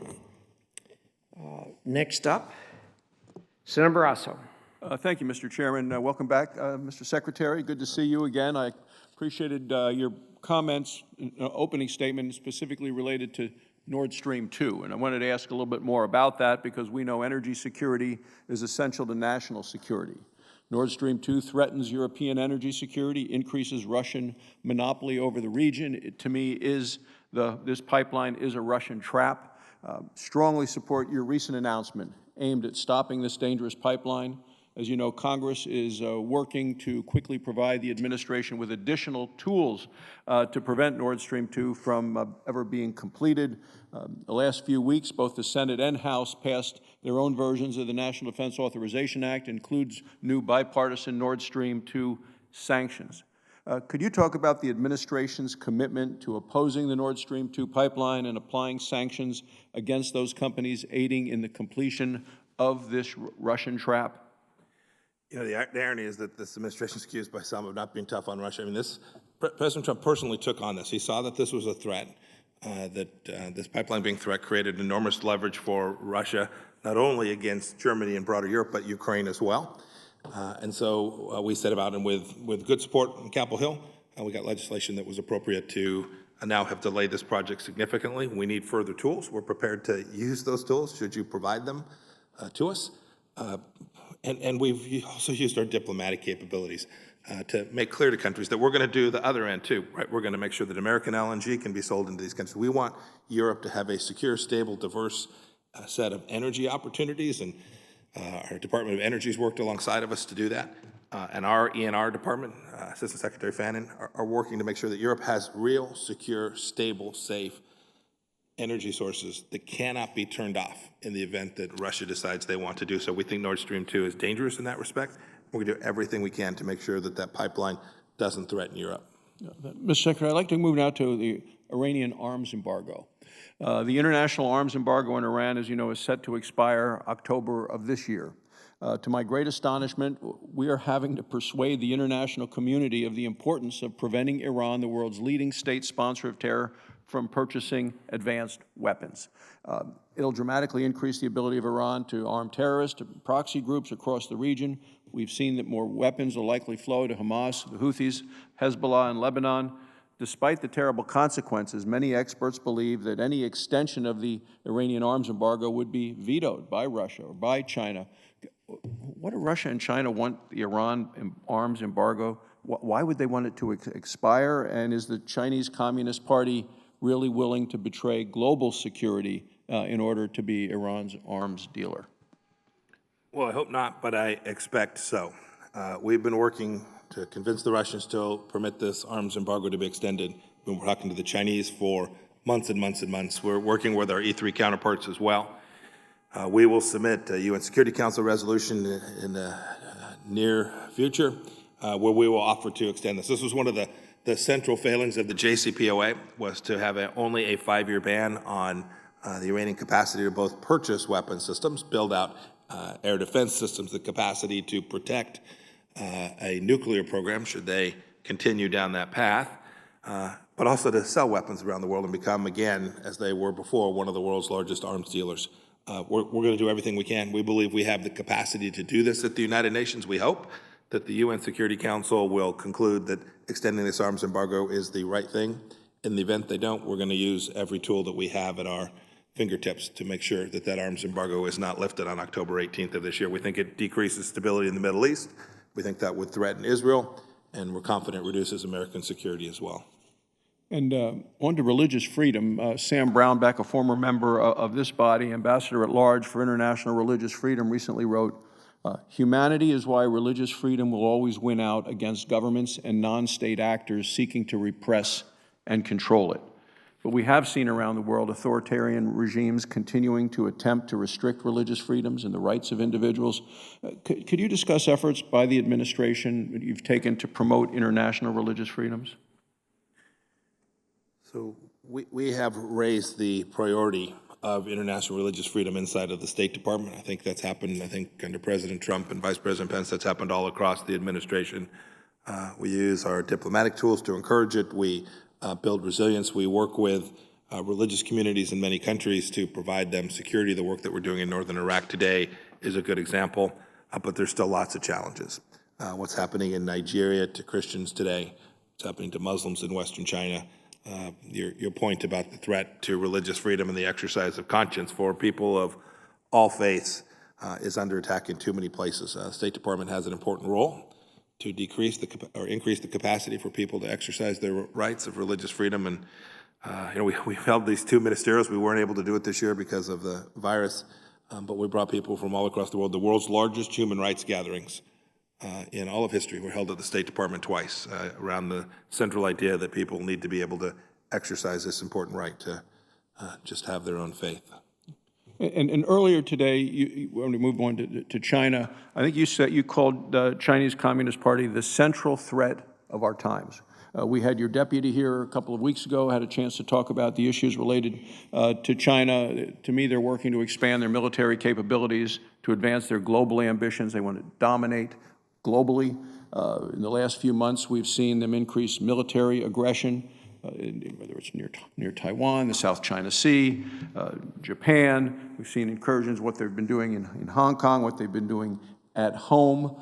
Can you talk about the recent confrontations by China and what that taught us about China's military ambitions, as well as their capabilities? Because when we go to secure briefings, we ask lots about their capabilities, not just what they might do, but what they can do. Not will they or won't they, but can they or can't they? So I think these actions, and when you say recent, the last 24, 36 months, I think the actions are entirely consistent with what they have been signaling to the world for decades. You might even argue since 1989, but certainly since General Secretary Xi came to power.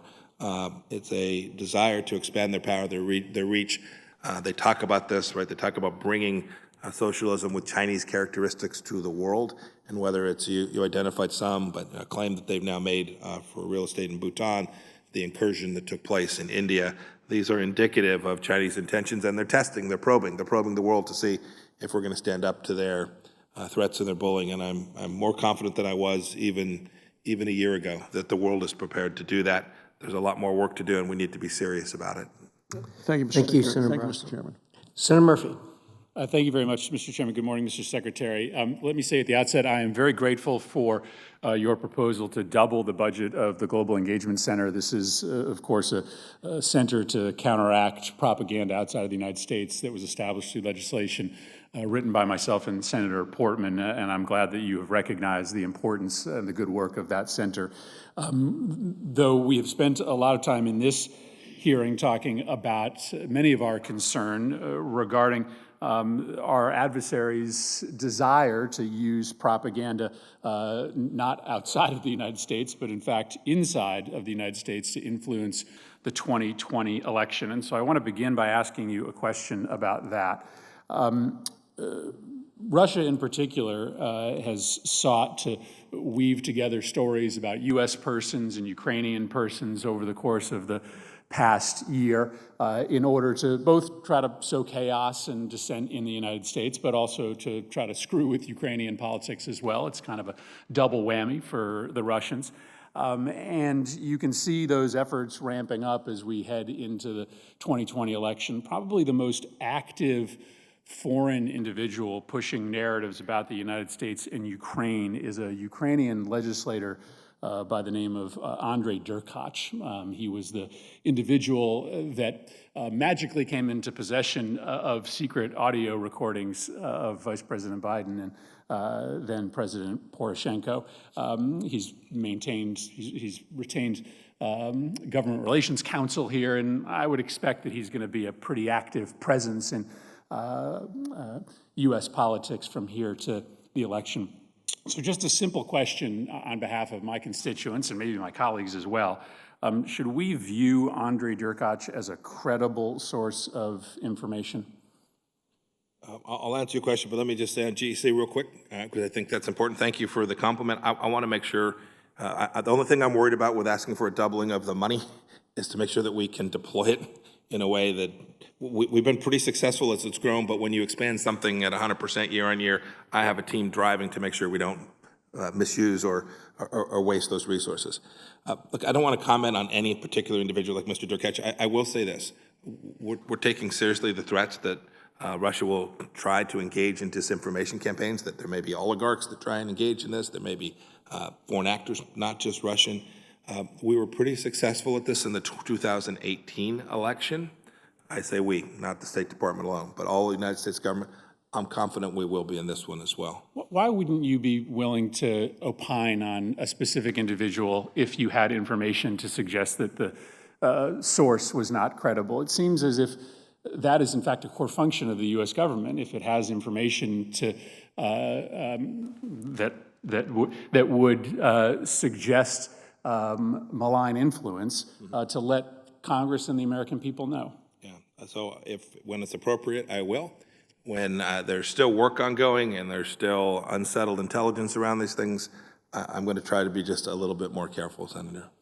Let me turn to China for a moment. China is clearly seeking to use the United States' failure to control COVID as a means to leapfrog us in our traditional leadership position when it comes to global health. Senator Romney referred to this earlier. I think we've given two big gifts to the Chinese since the beginning of this outbreak. The first was the president's, just remarkable fawning over China's early response to the virus 47 different times. He commended China for their response and their transparency. But I think China also is pretty happy with our withdrawal from the WHO. And I understand that you believe, as I understand it, that our withdrawal from the WHO is a lever to try to seek internal change, and I would disagree. But it also seems to allow for China to step in and occupy that vacuum. And so as you step back and try to articulate this sort of broad strategy to counteract China's growing influence in the world, how does withdrawal from the WHO counteract the growing influence of China? Yeah. So it's a good question. These are close calls sometimes, right? We left the UN Human Rights Council. The same argument was made, better to fight from within than to try and reform from outside. I think there are reasonable arguments that can be made on either side. The decision that the president made, and I concur with this decision, we went through multiple rounds of reforms at the World Health Organization. Our team in Geneva fought for years, and previous administrations too. And each time we got reforms, there was no capacity to make that a science-based organization and not a political one. And there comes a point where you're spending $500 million of U.S. taxpayer money year on year that goes to benefit political actors inside the World Health Organization. And we ultimately made the conclusion that we were more likely to achieve the global health security issues that the United States cares about deeply if we did not participate any further in the World Health Organization. I am not at all convinced that it will be China that benefits from that. I'm convinced that the world will benefit. We saw it with PEPFAR, we've seen it with Gavi, we've seen it other places. When the United States leads, and we will absolutely lead, good things can happen in the international health realm. It won't surprise you that I would dispute your characterization of the WHO. It is an international body. There's no way that there won't be some level of politics infecting the decisions that a body made up of historic adversaries will go through, but it is a science-based organization, and it is one that is indispensable to the continuation of our efforts to try to prevent the next disease, and I really shudder to think about our ability to stop the next COVID if we are not back into the WHO. Finally, in the remaining time I have, and this is a complicated question, but again, back to Senator Romney's line of questioning about the capabilities that we should be developing with our allies to try to counteract China. I just don't think it's sustainable for this administration or any other administration to try to go around the world bullying and shaming our friends and sort of half friends into not doing business with China. We've got to have an answer for the things that China is offering. And on the technology front, we don't have a great answer for 5G, and we may not have a great answer for whatever China's going to put out there on AI or advanced battery technology. Isn't this essential to our counter-China strategy, not just to shame other countries into forsaking Chinese technology, but actually to work with our allies to develop our own alternatives? 1,000%. Absolutely, Senator Murphy. Thank you, Mr. Chairman. Thank you, Senator Murphy. Senator Portman. Thank you, Mr. Chairman, and appreciate your having the opportunity to let us talk to the Secretary of State today. This has been very helpful, very informative. I will say, with regard to China and developing technologies with our allies, we have a lot to do right here in the United States to get our own house in order. So we're pretty good at pointing fingers at China, and it's usually appropriate, but we also aren't doing much here to protect ourselves. And I want to thank you, because you have provided some great help from your career professionals with regard to our efforts to push back against China taking our technology. And in particular, China has these programs. You mentioned they've been doing it for a while. They've been doing it for 2 decades, where they come over here, they find promising research and researchers, they systematically target them, and then they take that research over to China. And it is military, it is economic, it's healthcare, it's everything. And over the last couple of years, we've worked hard on this with an investigation, a report, and now legislation called the Securing American Innovation Act. But with regard to the State Department piece of this, your career people have come and testified before us, said that they need more tools to be able to stop folks who they know are coming here to deal with export control technologies, who are coming over here to actually steal our stuff and take it back to China, but they are unable to stop those people from coming in despite affiliations with the People's Liberation Army, affiliations with the Chinese Communist Party, and in many cases, you know, a history of taking research. So we worked with one of your Pearson Fellows. You told me about the Pearson Fellowship, and I took advantage of it. The last year, Mark Weebles has been working with us. He's a consular affairs officer. He's done a terrific job. And we have put together some legislation that's very balanced, says, hey, we want research. We want the American research enterprise to benefit from international cooperation, but we don't want to have this U.S. taxpayer-funded research being stolen. So I thank you for that. I would just ask you, do you agree that these new visa authorities we have in that legislation are helpful to protect taxpayer-funded research and intellectual property from our adversaries, including China?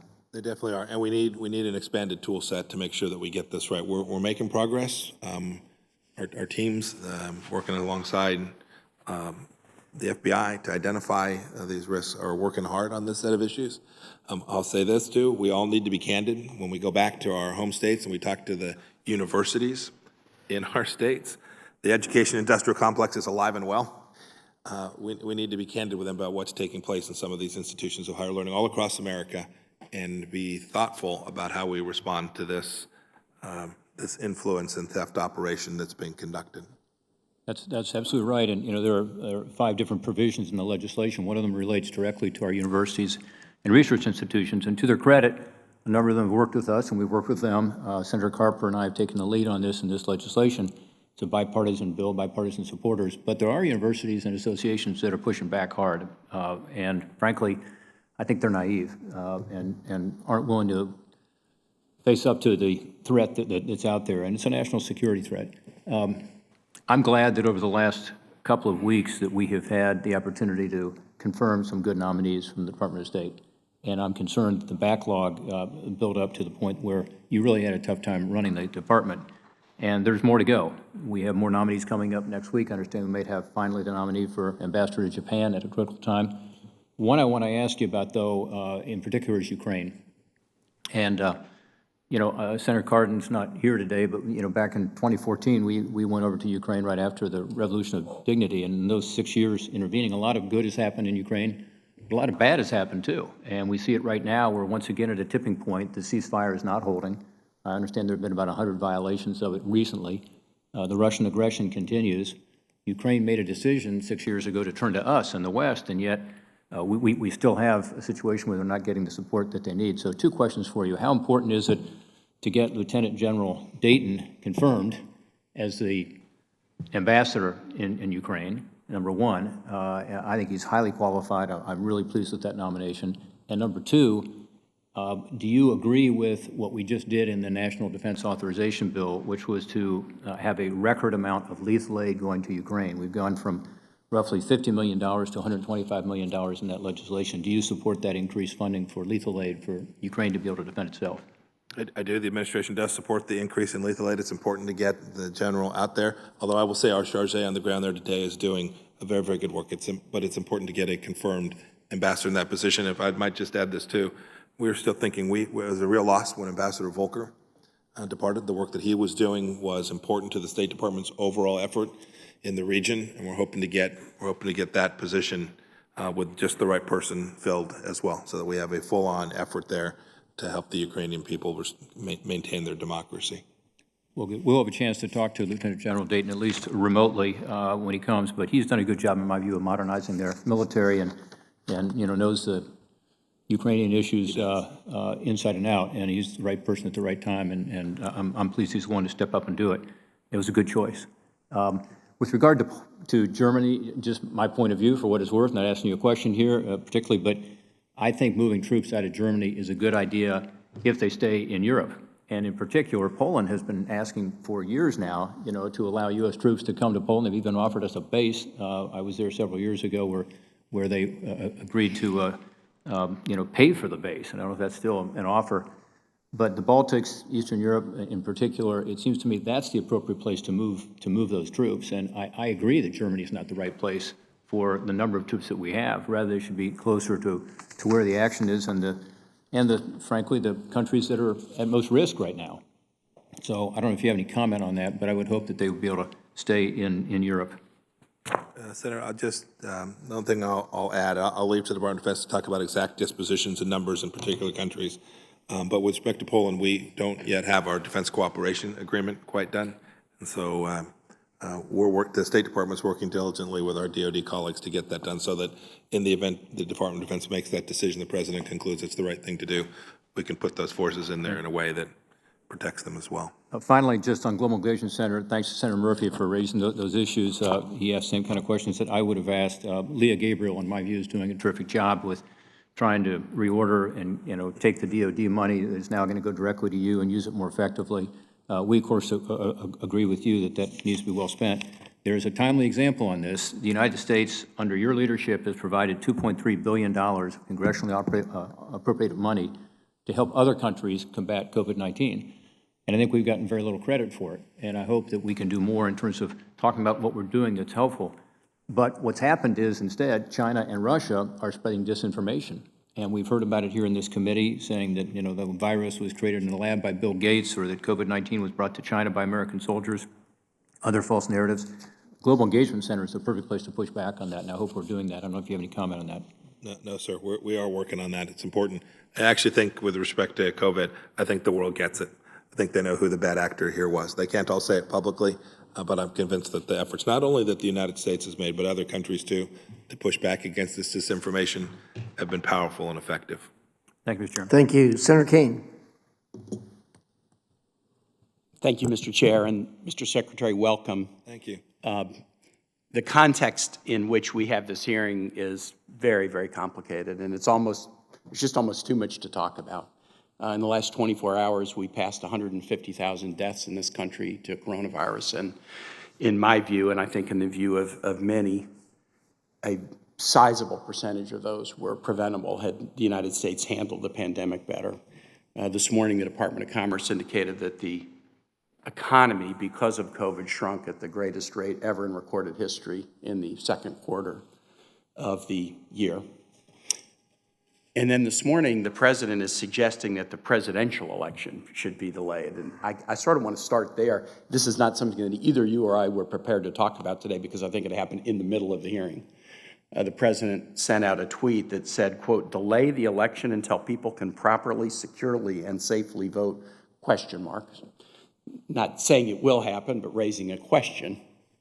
Can a president delay the November presidential election, Mr. Secretary? Senator, I'm not going to enter a legal judgment on that on the fly this morning. Mr. Secretary, you are an honors graduate of West Point.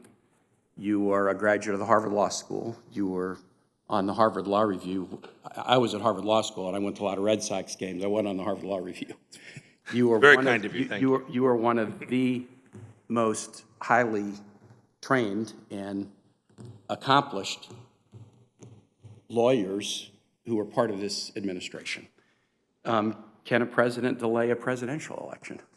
Senator, in the end, the Department of Justice, others will make that legal determination. We all should want, I know you do too, Senator Kaine, want to make sure we have an election that everyone is confident in. It's not only free, Are you validated. indifferent to the date of the election?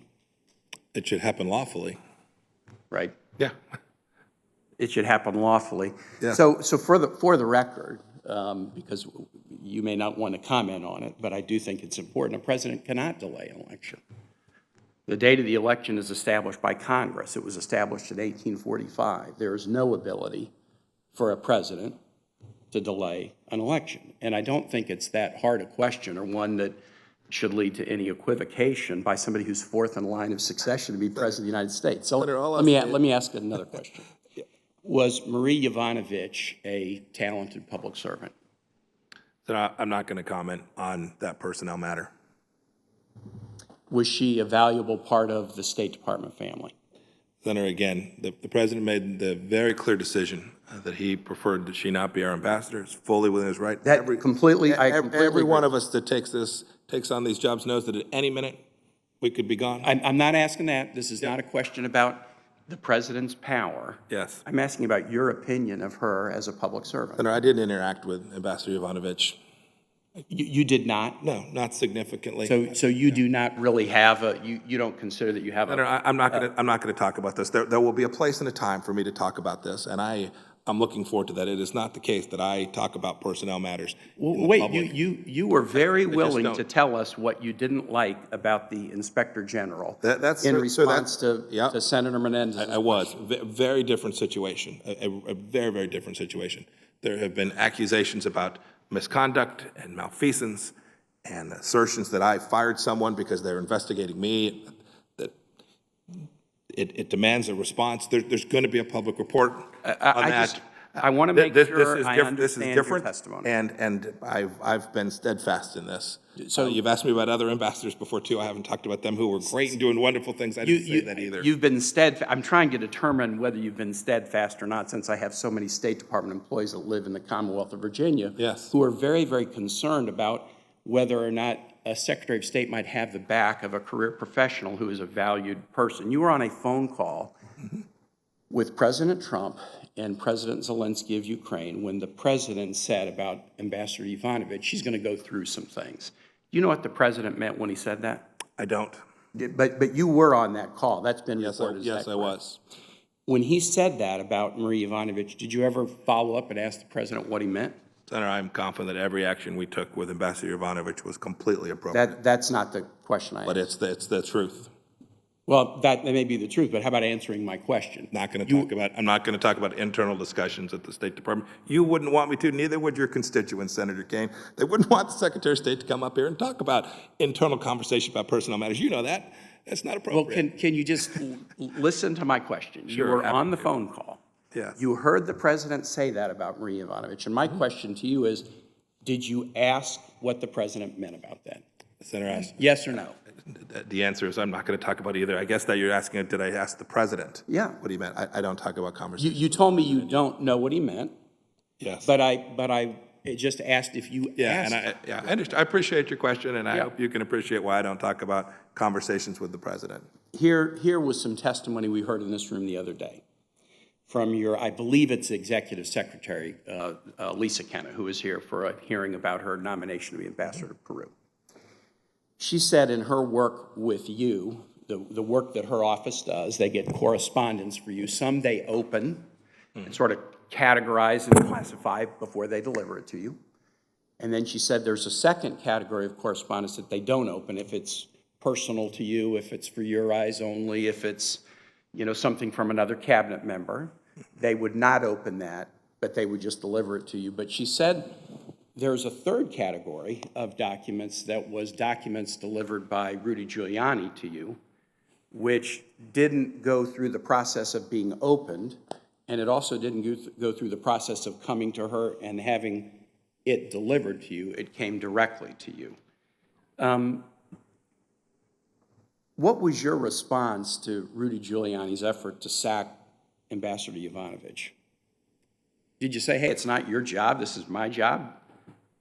The President of the United States has the unconditional right to have the ambassadors he Complete, wants. stipulated for the record. But it's what was it's your, the central, what was it's your the central, interaction with Rudy Senator, Giuliani? I appreciate this. Don't go into great magical effects with respect to how a package came. It's all silliness. You should note for the record that package was delivered to Capitol Hill by the former Inspector General, who ran frantically to Capitol Hill and made a big news. My time is up. I'm just going to say, you might think this is silly. Yeah. You might think these questions are silly. Yeah. But when somebody works for their entire career for the State Department and they are slandered with lies and sacked for no good reason, that sends a message that could not be clearer to other State Department officials. And it may be just a big joke. I mean, hey, look at you smiling and laughing and calling it silly. I don't think it's silly to Marie Yovanovitch or the people who work for you. I don't think it's silly to the United States Department of State to understand that every ambassador, every political appointee knows that when the President of the United States finds that they lack confidence in you, the President has the right to terminate them. It's that easy, includes me.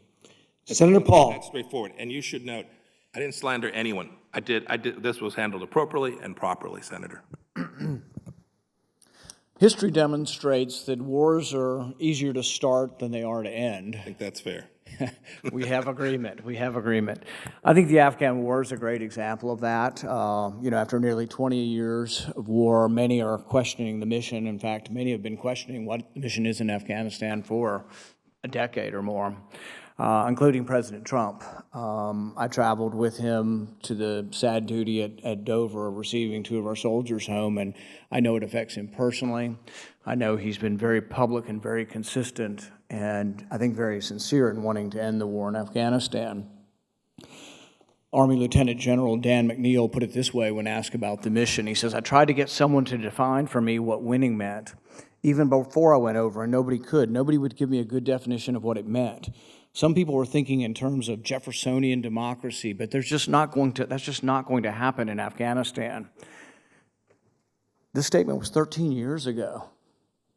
When asked about our mission, General Douglas Lute said, we were devoid of a fundamental understanding of Afghanistan. We didn't know what we were doing. What are we trying to do there? We didn't have the foggiest notion of what we were doing. This is from 5 years ago. How long is it going to take? You know, what is our current mission? Why are we in Afghanistan? Do we have a cogent military reason to be in Afghanistan right now? So the President's given 2 missions. One is to reduce our force posture, both the risk to our young men and women who are fighting there. The second is to ensure that there's not a terror attack that emanates from that space. We set about conducting a peace and reconciliation process. We've now reduced forces there by about half since their most recent peak. We're on our way to reduce even further. I'm hopeful that we will get the Afghans to begin their negotiation because President Trump has made very clear his expectation. We've entered into agreement that we'll go to 0. We'll get our forces out of there. I think it's May of next year. And we're looking to do that on terms that make sure we protect America from a... Would you agree that Afghanistan is just one of probably hundreds of places that we potentially have terror threats or radical Islamic threats, and may not even be no longer the primary place. Hundreds, if you'll give me dozens and dozens, yes, sir, absolutely. Yeah.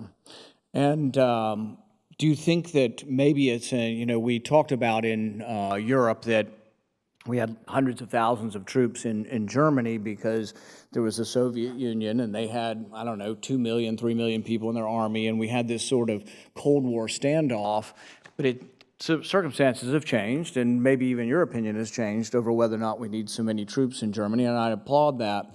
I think the same is in Afghanistan. It's certainly changed over 20 years. The war on terror is now, it always has been sort of a global one, but I think it may be a 20th century idea that we have to occupy territory so much that we have to have acres and we have to have large bases, particularly in countries that are in prolonged civil war. But the other question is our goal in these locations around the world our national security, or is our goal sometimes muddied by the idea that basically, we're in Afghanistan for the Equal Rights Amendment or for women's rights, or we're there for, democracy or making a country out of Afghanistan? Are we there for building roads? We built a $45 million natural gas station in Afghanistan. They have no cars that run on natural gas, so we bought them cars that ran on natural gas. They have no money, so we gave them a credit card. My understanding is that the gas station was supposed to cost $500,000, cost $45 million, and is no longer functioning. So, is our goal national security, or is nation building part of what we should be doing as a country? I think President Trump's made it unambiguous. Our mission set there is American national security, plain and simple. I'd add only this. There are times in the world where we are better off if there are democratic nations. The State Department is designed, right, to provide, to build resilience, to do this kind of thing. But I do think our foreign policy sometimes has been overly ambitious about what it is we can accomplish through the use of military force with respect to getting other nations to Well, I think look more encouraging like democracy and being supportive of democracy doesn't mean we have to pay for trying to institute our image in some other country, because it just doesn't, frankly, work. When we look at trying to end the Afghan war, I think in some ways we are stuck in the sense that people have decided we can only leave with some sort of treaty with the Taliban, some sort of agreement with the Taliban. I'm sort of the opinion that in some ways it might make it worse, because I think that the Taliban aren't necessarily trustworthy. And if we leave under the agreement that they have to meet certain parameters, which is what we're looking towards, and then they break those parameters, we're right back in, with a threat to stay in. I think it's almost that the threat has to be, and maybe the threat should have been this 20 or even 30 years ago, the threat should be that if you harbor terrorists that are organizing international terrorism, that there will be military repercussions, but those don't have to be landing 50,000 troops. It might be landing 50,000 bombs. Absolutely right. And so I think we need to think about and I think we haven't escaped. We're still stuck in this idea of we've occupied this acreage and we have to do something with it, and we can't leave until it's perfect. It's never going to be perfect there. And the only thing I would just exhort you is that let's don't base it completely on that we have to have a perfect deal to leave. I think there's always the threat that we can come back, and people say, well, there's 10 Al-Qaeda left in Afghanistan. They might be plotting right now. And, the president has admitted, you've said they're a shadow of themselves. The president has admitted there have been reports that there are, now we are talking dozens, not hundreds. We're talking dozens, not thousands. Same with the Islamic State. General Lute came and spoke to one of our committees recently, and he said he couldn't name any group there that he thought had the capability to attack the United States. And he said there was no evidence that the so-called Islamic State presents a threat to the U.S. from Afghanistan. So I think we do need to be mindful of that, but we do have to work towards finishing it. And the only thing I'd say in the end, because I don't want to finish this without mentioning that it takes friends of the president. The president has policy. People have to try to fulfill his policy. And I think for a long time, for several years, John Bolton was trying to thwart that, and John Bolton was an enemy of the president's policy. So I hope the people who are remaining will try to fulfill the president's policy and get us out of the war in Afghanistan. Thank you. If I may just take 1 second, Senator Risch, with your permission. Your point, Senator Paul, about the global spectrum of terrorism and the fact that there are dozens of Al-Qaeda left in Afghanistan, I think that's a central thing that the American people need to understand. wherever we were 15 or 20 years ago is not where we are today, and our resources, whether it's our decision in Germany or the decision about force posture in Asia or Africa or in Afghanistan or Syria or any place else, we need to make sure that it's updated for the actual threats presented to the United States of America. And that's what President Trump is driving us to do. So thank you. Thank you. Senator Merkley. Oh, thank you, Mr. Chairman, and thank you, Mr. Secretary. I want to start with the events that have occurred in Hong Kong and what I really see as a violation of the agreement made with Britain, between China and Britain. And now that these events, this new Chinese law that really exerts enormous violations of civil rights in Hong Kong has occurred, should we extend asylum and visa opportunities to those who are being persecuted by the Chinese in Hong Kong? We're reviewing that. We're considering it. The British have made a good decision. The Australians have made a decision. They're going to accept up to hundreds of thousands of people. We're looking at how best we might accomplish this and consistent with making sure that we always want to encourage people to try to work from within to the extent they can as well.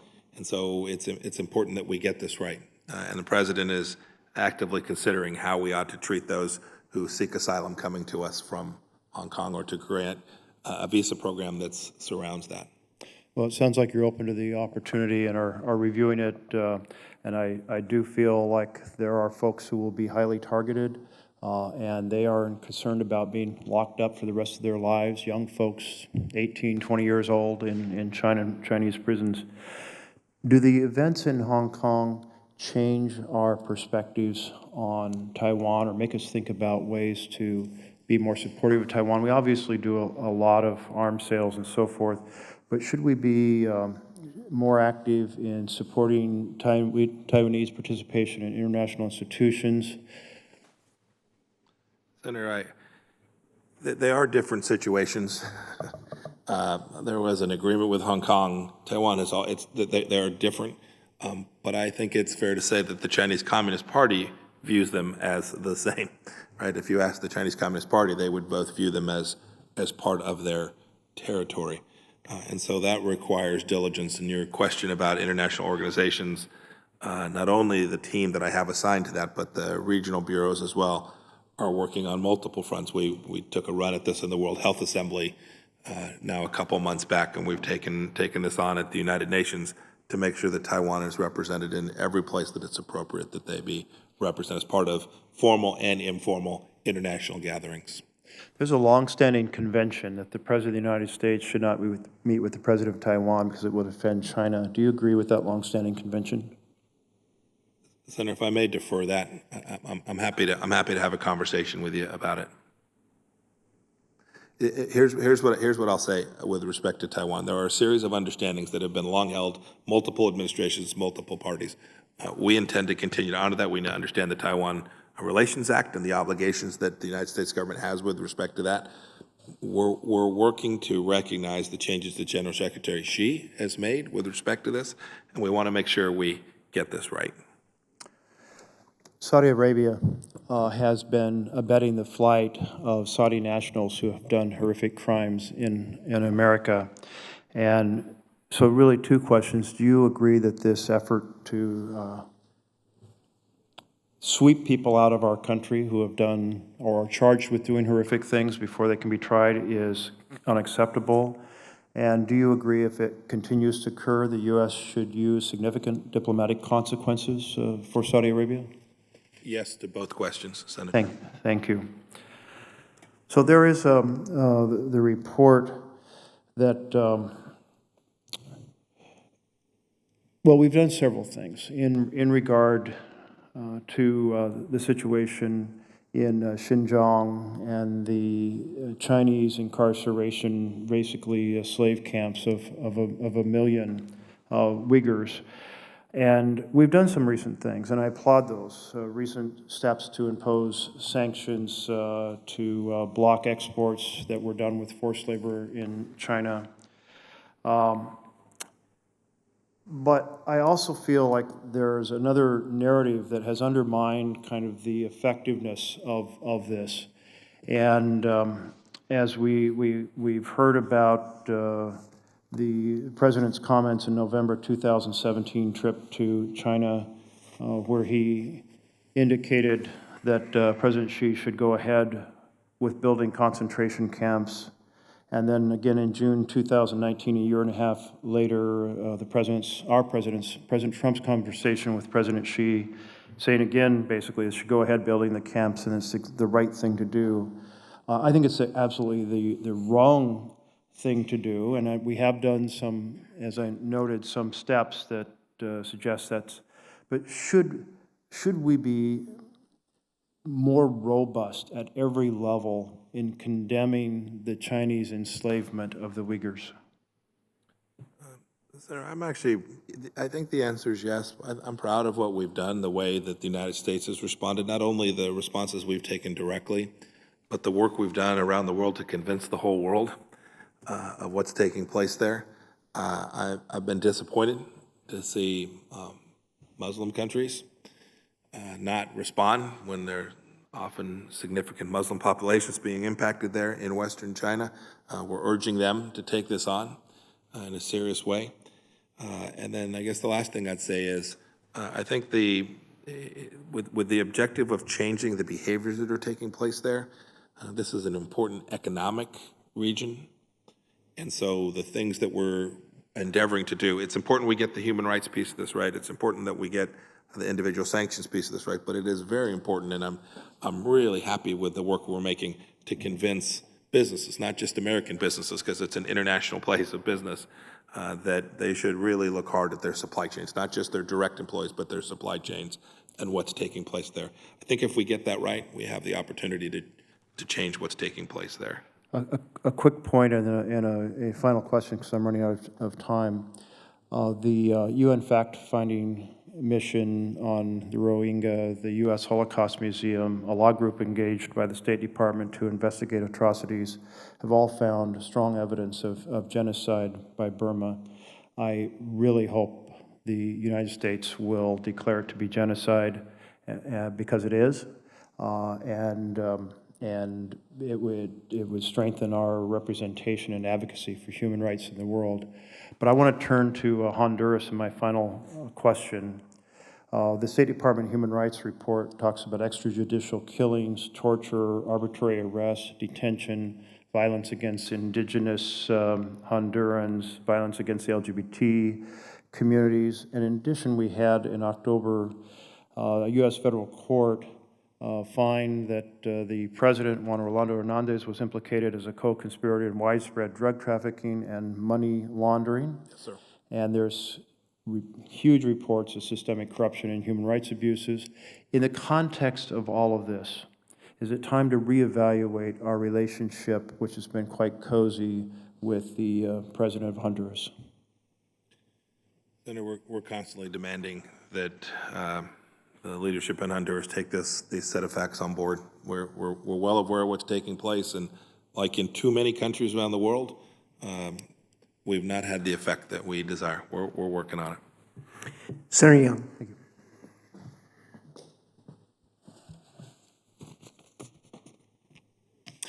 Mr. Secretary, welcome. Good to have you here. Todd. In response to media coverage over the last few days in the Washington Post, NBC News, the Daily Beast, and my hometown newspaper, the Indianapolis Star, I'd like to bring up the situation of Peter Kasich and 3 other Americans who lost their lives at the hands of ISIS. Mr. Chairman, I'd like to request the following columns from the Washington Post, Indy Star, and NBC News be added to the record. That'd be included. Mr. Secretary, you may recall a meeting with the Kasich family last year, but as brief refresher, in October 2013, Indiana native and former Army Ranger Peter Kasich was on a mission of mercy. He was delivering humanitarian aid to suffering people in Syria. He was taken hostage by ISIS, and sadly, after months of torture and incredible hardship at the hands of these ISIS terrorists, And in spite of his embrace of Islam, he was brutally beheaded.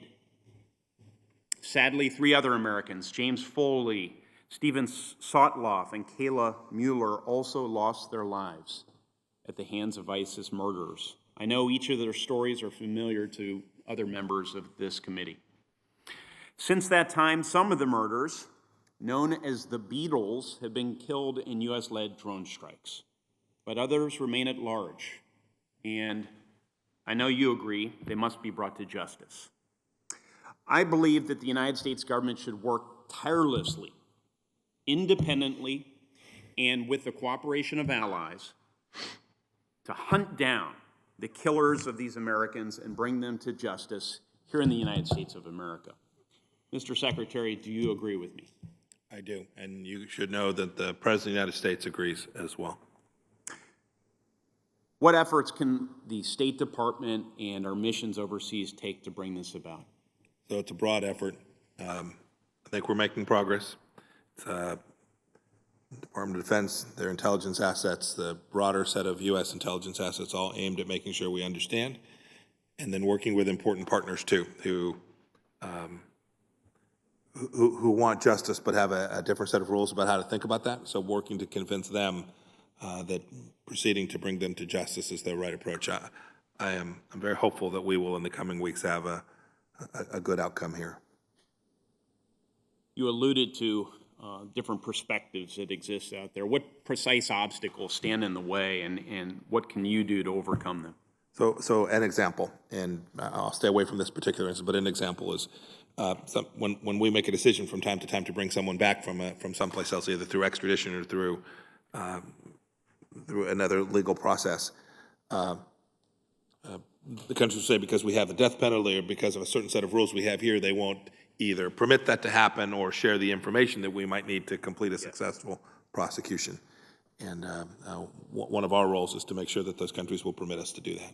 I do want to interject, and it's important to note here, though you were just using an example, it's my understanding that the 4 families are no longer pursuing the death penalty for these terrorists.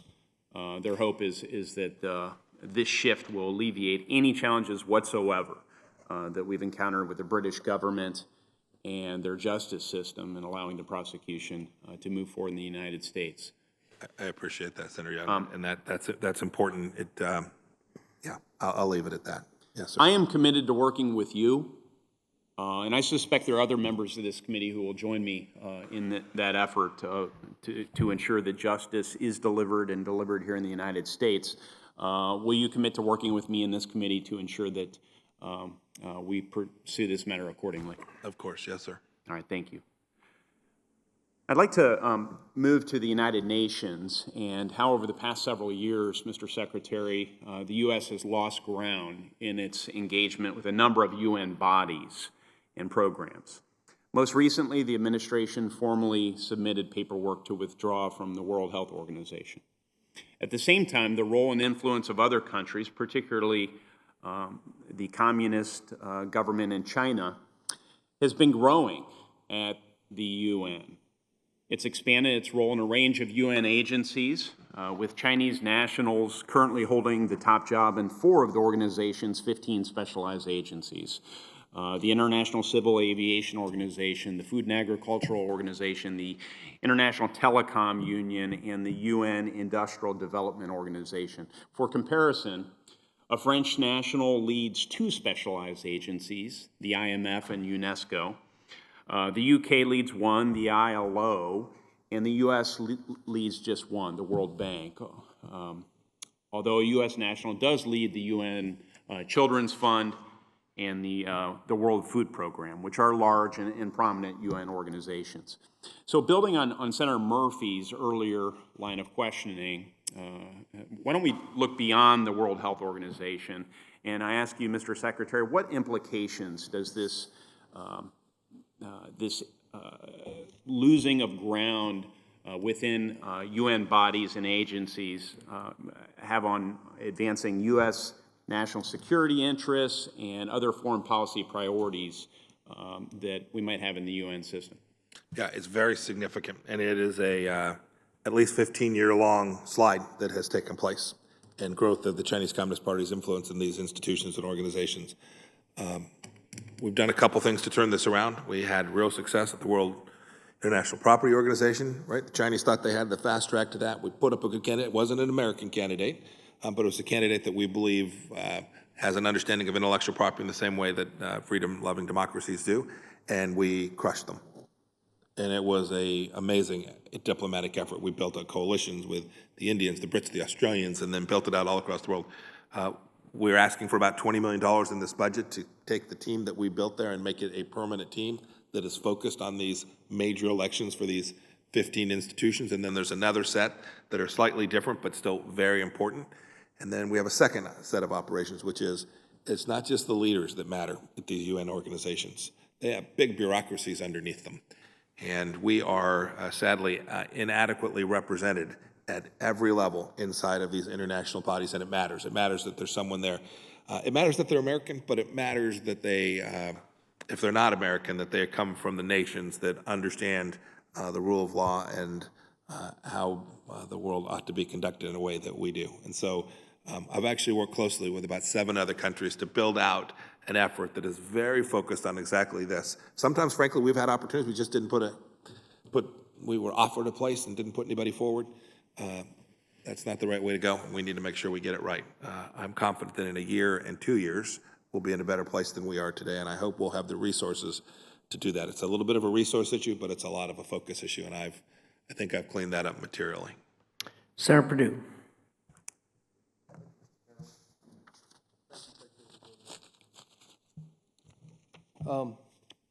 I want to correct the record on a couple of things here that have been said this morning. First of all, I believe that Secretary Tillerson's 2 predecessors oversaw probably one of the most major withdrawals in foreign policy from the global stage that America has ever seen. And it created a power vacuum that allowed Iran, North Korea, Russia, China to step into that vacuum, and actually during that period of time created a caliphate, a physical caliphate that allowed the rise of ISIS in Syria. Such that in January of 2017, Mr. Secretary, I believe that the world was more dangerous than any time in my lifetime.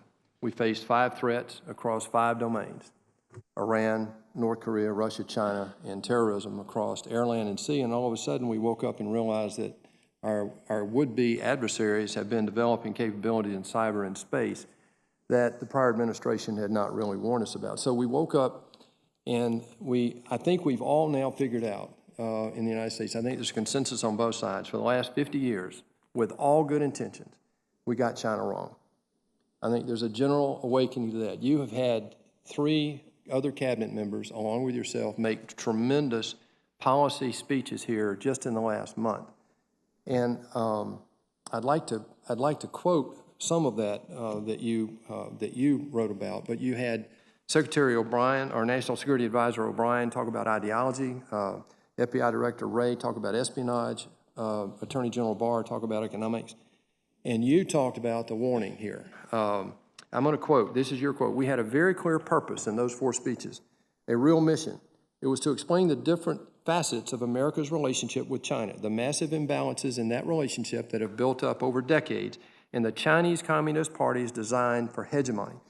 It's interesting you chose that word because the Chinese love to quote Confucius.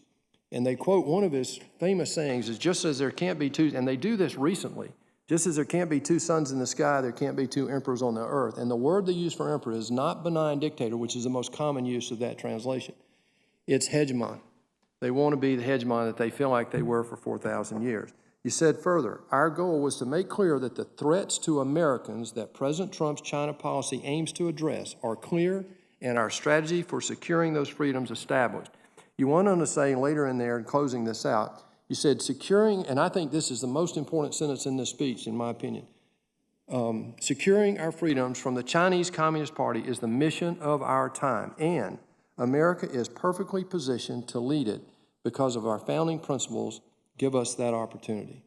Tremendous statement. That will go down in history. The fact that only 6% of China's population belong to the Communist Party, Mr. Secretary, I would argue that our fight's not with the Chinese people, it's with the Communist Party. there's a statement from the administration here dated May 26, 2020. It says, "We do not seek to contain China's development, nor do we wish to disengage from the Chinese people." Can you articulate what the threats the Chinese Communist Party makes or represents to our democracy and our freedoms here, and what are we doing as a Chinese strategy as we try to manage, during your administration here, as we try to manage this turn in our relationship with China, to confront them, to stand up to them, but also to protect our freedoms here at home? So, Senator, there are multiple fronts to this, and these aren't created by the Department of State. They're created by what the Chinese Communist Party says, to your point. President Trump recognized that. He talked about it in his campaign back as far as 2015. We've got to get this imbalance corrected. And when we do, there'll be costs associated with that. We've got the largest increase in our military buildup that President Trump has led. We're very focused on an arms control, strategic dialogue that we're having today. It was in Vienna on the 27th and 28th of this month, so a few days back. We know we need China to be part of that too. They're now a significant nuclear power.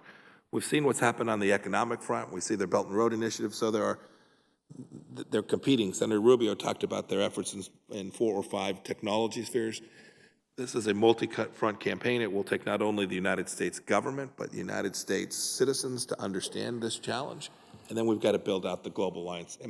And last thing I'll say here is, I've seen it said that the United States is asking nations to pick sides between China and the United States. It's fundamentally false. We're asking every sovereign country to pick between freedom and tyranny. And that's the choice every leader's got to make. And that's when I go around the world, that's what I talk to them about. And they all know. They all know that the United States is the country that they want to be alongside. They all know that freedom and our value system and the rule of law and property rights and the protection of these unalienable rights is central to their country. And it's why I think the tide is turning around the world, and that people are seeing the Chinese Communist Party for what it is, the threat to the security of their people. I agree with the tyranny, freedom. I characterize them a little different. There's state control and there's self-determination. The world's turning into a binary equation. Russia, China, Venezuela, Cuba. If you add up all the GDPs of those state-controlled countries, it's probably less than $20 trillion. If you add up the GDP of all the rest of self-determined, that's over $70 trillion, Mr. Secretary. I want to relate that back to the last question here that goes to your comments earlier about the number one thing we do. I think you agreed with 1,000% with Senator Murphy about allies being the answer here with China.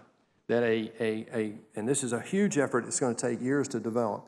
But right now we have an opportunity with the Quad, the Quadrilateral Security Dialogue. This is United States, India, Japan, and Australia. And a great development is happening right now that India is very strongly considering inviting Australia to that exercise, Malabar. Would you comment on how important this particular group is in relation to the bigger conversation you just mentioned, the fact that the GDP of the Quad is more than twice that of China today, is not to be lost on the conversation. Would you just make one last comment on that, please? It's more populous than China as well. Yes. These are nations that all have elected leaders, all have democracies, all understand in different cultures, in different settings, all have a central understanding about how commercial enterprise should be conducted and how militaries should engage and about how security is actually achieved. The good news is I think this grouping is stronger than it's ever been. Maybe we were gifted by General Secretary Xi. He took actions that caused each of the leaders in those countries to recognize the value of this group. I meet with them with some frequency, either by phone or in person, and we're working on economic efforts together. We're working on COVID responses together. There's lots of places where we're finding common touch points where we can develop real strength and unity that can, in fact, provide the bulwark that we can build out from all across the world. Thank you, Mr. Secretary. Thank you, Mr. Chairman. Thank you, Senator Perdue. Senator Graham. Thank you, Mr. Secretary. I appreciate the good job you do for our country and leaning into hard issues forcefully, and we need more of that, not less. When it comes to a UN envoy for Libya, do you support that we need a new one? Yes.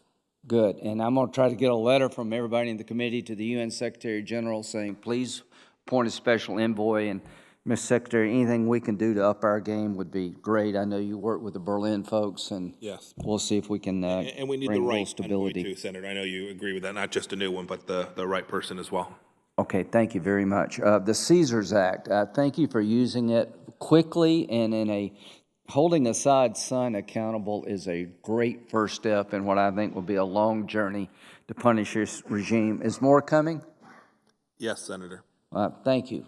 Great job. I talked to General Mazloon yesterday with the SDF. Apparently, they've signed a deal with an American oil company to modernize the oil fields in northeastern Syria. Are you supportive of that? We are.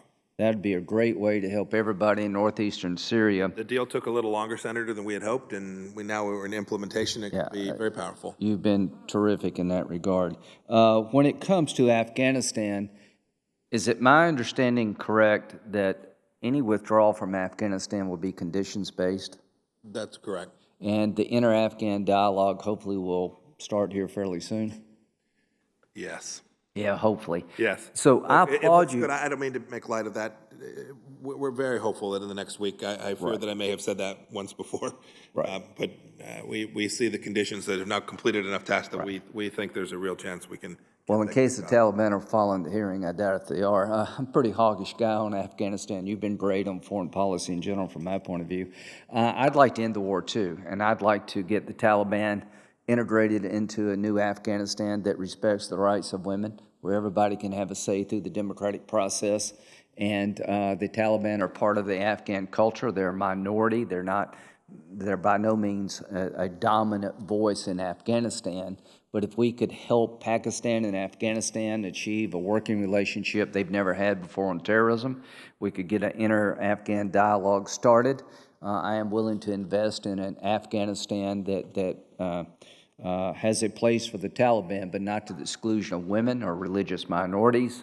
So count me in for your efforts, and I very much appreciate what Zal is doing and Adam.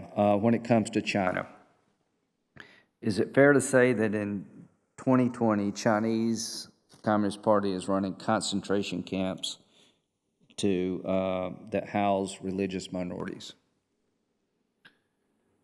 Be careful about the language. I've described it this way, Senator. It is something like it is the worst human rights violation that we have seen this century. Okay, fair enough. That's a good description. You closed the Houston consulate down because they were using the diplomatic platform to cheat, steal, and lie when it comes to intellectual property. That intellectual property and other items as well. Yes. The special status of Hong Kong has been virtually destroyed. Is that fair to say? Yes. And I appreciate you speaking about it and taking action. When it comes to the rule of law, the Chinese Communist Party sees it's more of a nuisance than anything else. I think the litter of promises broken across multiple forums demonstrates that they take those agreements for having very little value. If you got a property dispute, you generally don't build a military base on the contested property. You actually go to some kind of court and work it out. We just passed in the Judiciary Committee legislation modeled on JASTA, allowing Americans who have been victims of the coronavirus to sue the Chinese Communist Party. Do you support that? I haven't had a chance to take a look at it. We'll get it to you, and please give it back to us if you could. Bottom line, Syria is never going to end until we get the entire fabric of Syrian society in a room working together. The northeastern footprint we have, where we're working with the SDF, who helped us destroy the ISIS caliphate, they did most of the heavy fighting. That gives us leverage. I appreciate you being an advocate for the SDF. I appreciate that you've tried to work with the new leadership in Iraq. It's important that ISIS never come back. It's important that we have a say about that part of the world.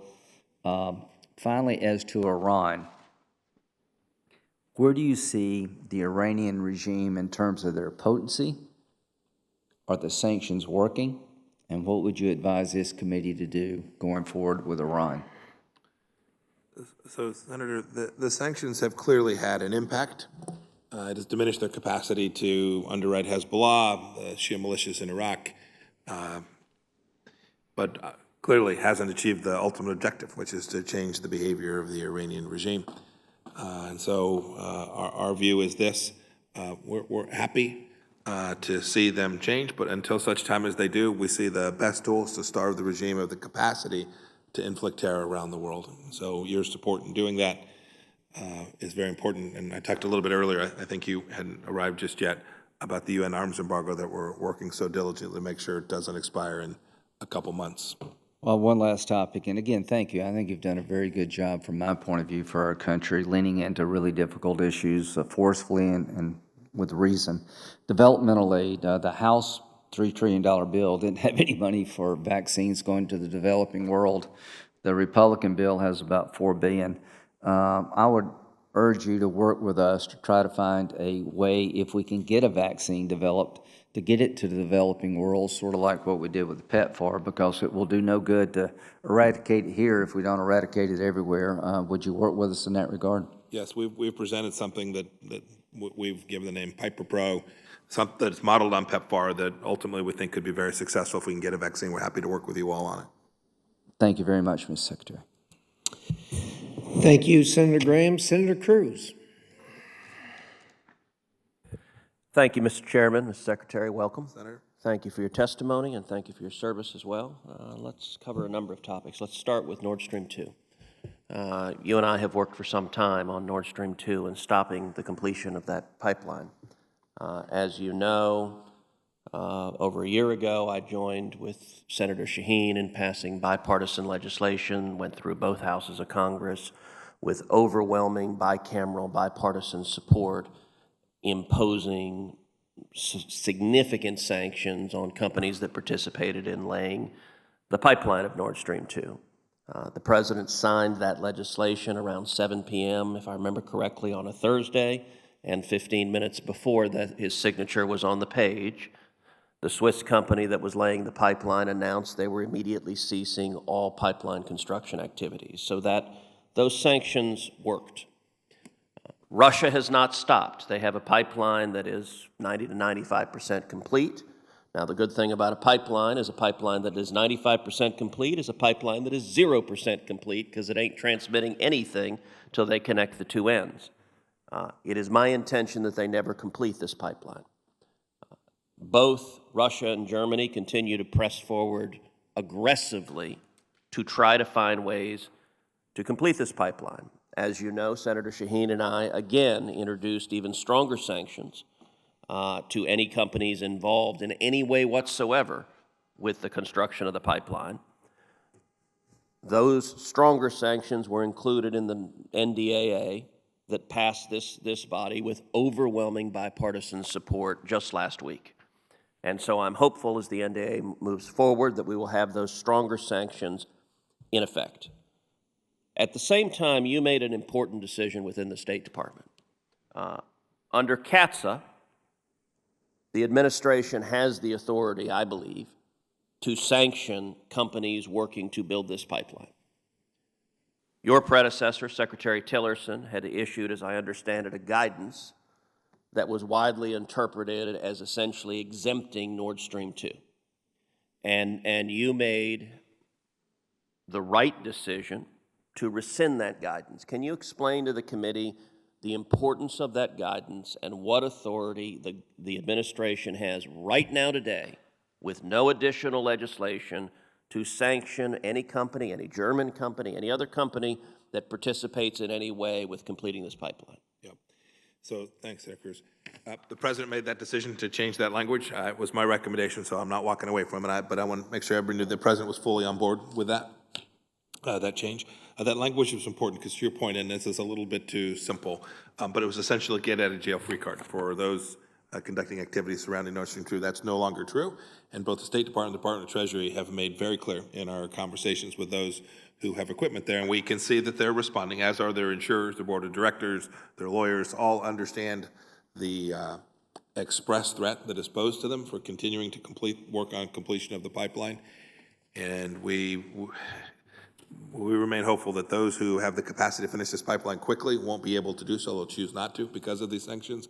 And then we have the task of those that are harder to reach by sanctions, making sure that we do everything we can to stop them. The President's been so clear about the security threat that the Nord Stream 2 pipeline poses to Europe. We've not been able to convince the Germans of that. So we're taking action ourselves to try and accomplish that, to preserve security for the European people. So, Secretary Pompeo, I know you care about this issue. I spent about 6 hours with the President yesterday in Air Force One, and Nord Stream 2 came up in considerable depth, as did the President's frustrations with the leadership of Germany. Let me point out that the State Department has a long tradition of sometimes obscure speech, perhaps rivaled only by the Federal Reserve. This is an issue in which ambiguity is not beneficial. And as you know, the Russians are actively pushing disinformation, that there are not going to be sanctions for anyone involved in this pipeline. The Russians actively push disinformation that the bipartisan legislation I had introduced previously was not going to pass. That was wrong. I remember that. And we had overwhelming bipartisan support that passed it into law. And so I would encourage, I believe under CATSA you have full legal authority right now to make clear and explicitly clear to anyone involved with constructing this pipeline that the consequences of doing so are catastrophic and not worth doing. And so I would encourage the State Department, and I recognize you work within an administration, and there may be other agencies that have different views, but if there are, those other agencies aren't right in this matter. And so I urge you to speak with absolute clarity, because it is only that clarity, I think, that has any prayer of actually stopping the completion of this pipeline. And if the pipeline is completed, it will do serious damages to the economic interest and the national security interest of Europe. It will do serious damage to the economic and national security interest of the United States, and it will benefit Putin and put billions of dollars in his pocket. There's no need for ambiguity. The President hasn't been ambiguous about this at all. There was a reason that we made the change in that language, essentially the waiver language, if you will.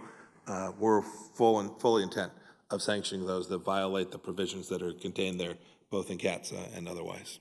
Thank you. That's helpful. Let's shift to another area. I hope that's clear enough. That last statement had substantially greater clarity, and so I am grateful and look forward to amplifying it loudly. Thank you, Senator. Let's shift to another topic that you and I have also discussed at length, which is Iran snapback.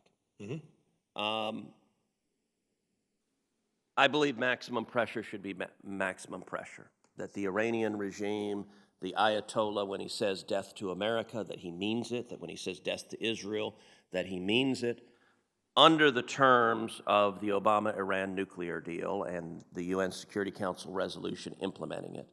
The United States has the authority to invoke snapback sanctions if and when Iran is in violation of the deal. We have that authority even though we have withdrawn from that deal. Iran is now nakedly, openly, flagrantly flouting the deal. They're not pretending to comply with it. It is obvious they are defying it, and they're telling us they're defying it. Will the United States invoke the snapback sanctions, which would result in reimposing not just American sanctions, but far broader sanctions on Iran for their violations of the deal? I think the President's been very clear. We believe we have this authority. I've spoken to this a couple of times. We believe that under UN Security Council Resolution 2231, we clearly have the authority to do this, and that we are not going to permit this arms embargo to expire on October 18th. We're going to introduce a UN Security Council resolution we hope will be met with approval from the other members of the P5. In the event that it's not, we're going to take the action necessary to ensure that this arms embargo doesn't expire. We have the capacity to execute snapback, and we're going to use it in a way that protects and defends America. Thank you. Thank you, Senator Cruz. Mr. Secretary, we promised you a hard stop at 11:30. We like to keep our commitments, and we have by about 30 seconds, according to my clock. Thank you so much for your service to the United States of America. Thank you for working with this committee as you have. We sincerely appreciate it. For information to the members, the record will remain open until close of business on Friday, and any responses that are given will be made part of the record. With that, again, thank you, Mr. Secretary, and this hearing is adjourned. Thank you, Mr. Chairman. Thank you, Ranking Member.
I said, now stop your mom to get my sister. Exactly. There we go. Now, face one up, please. Patrick, everybody else count you down, okay?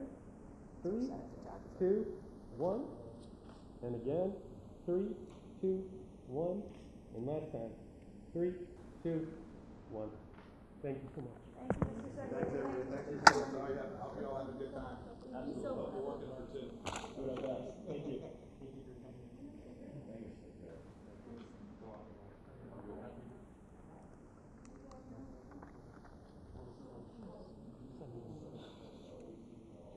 All right, man. See you later. Yeah.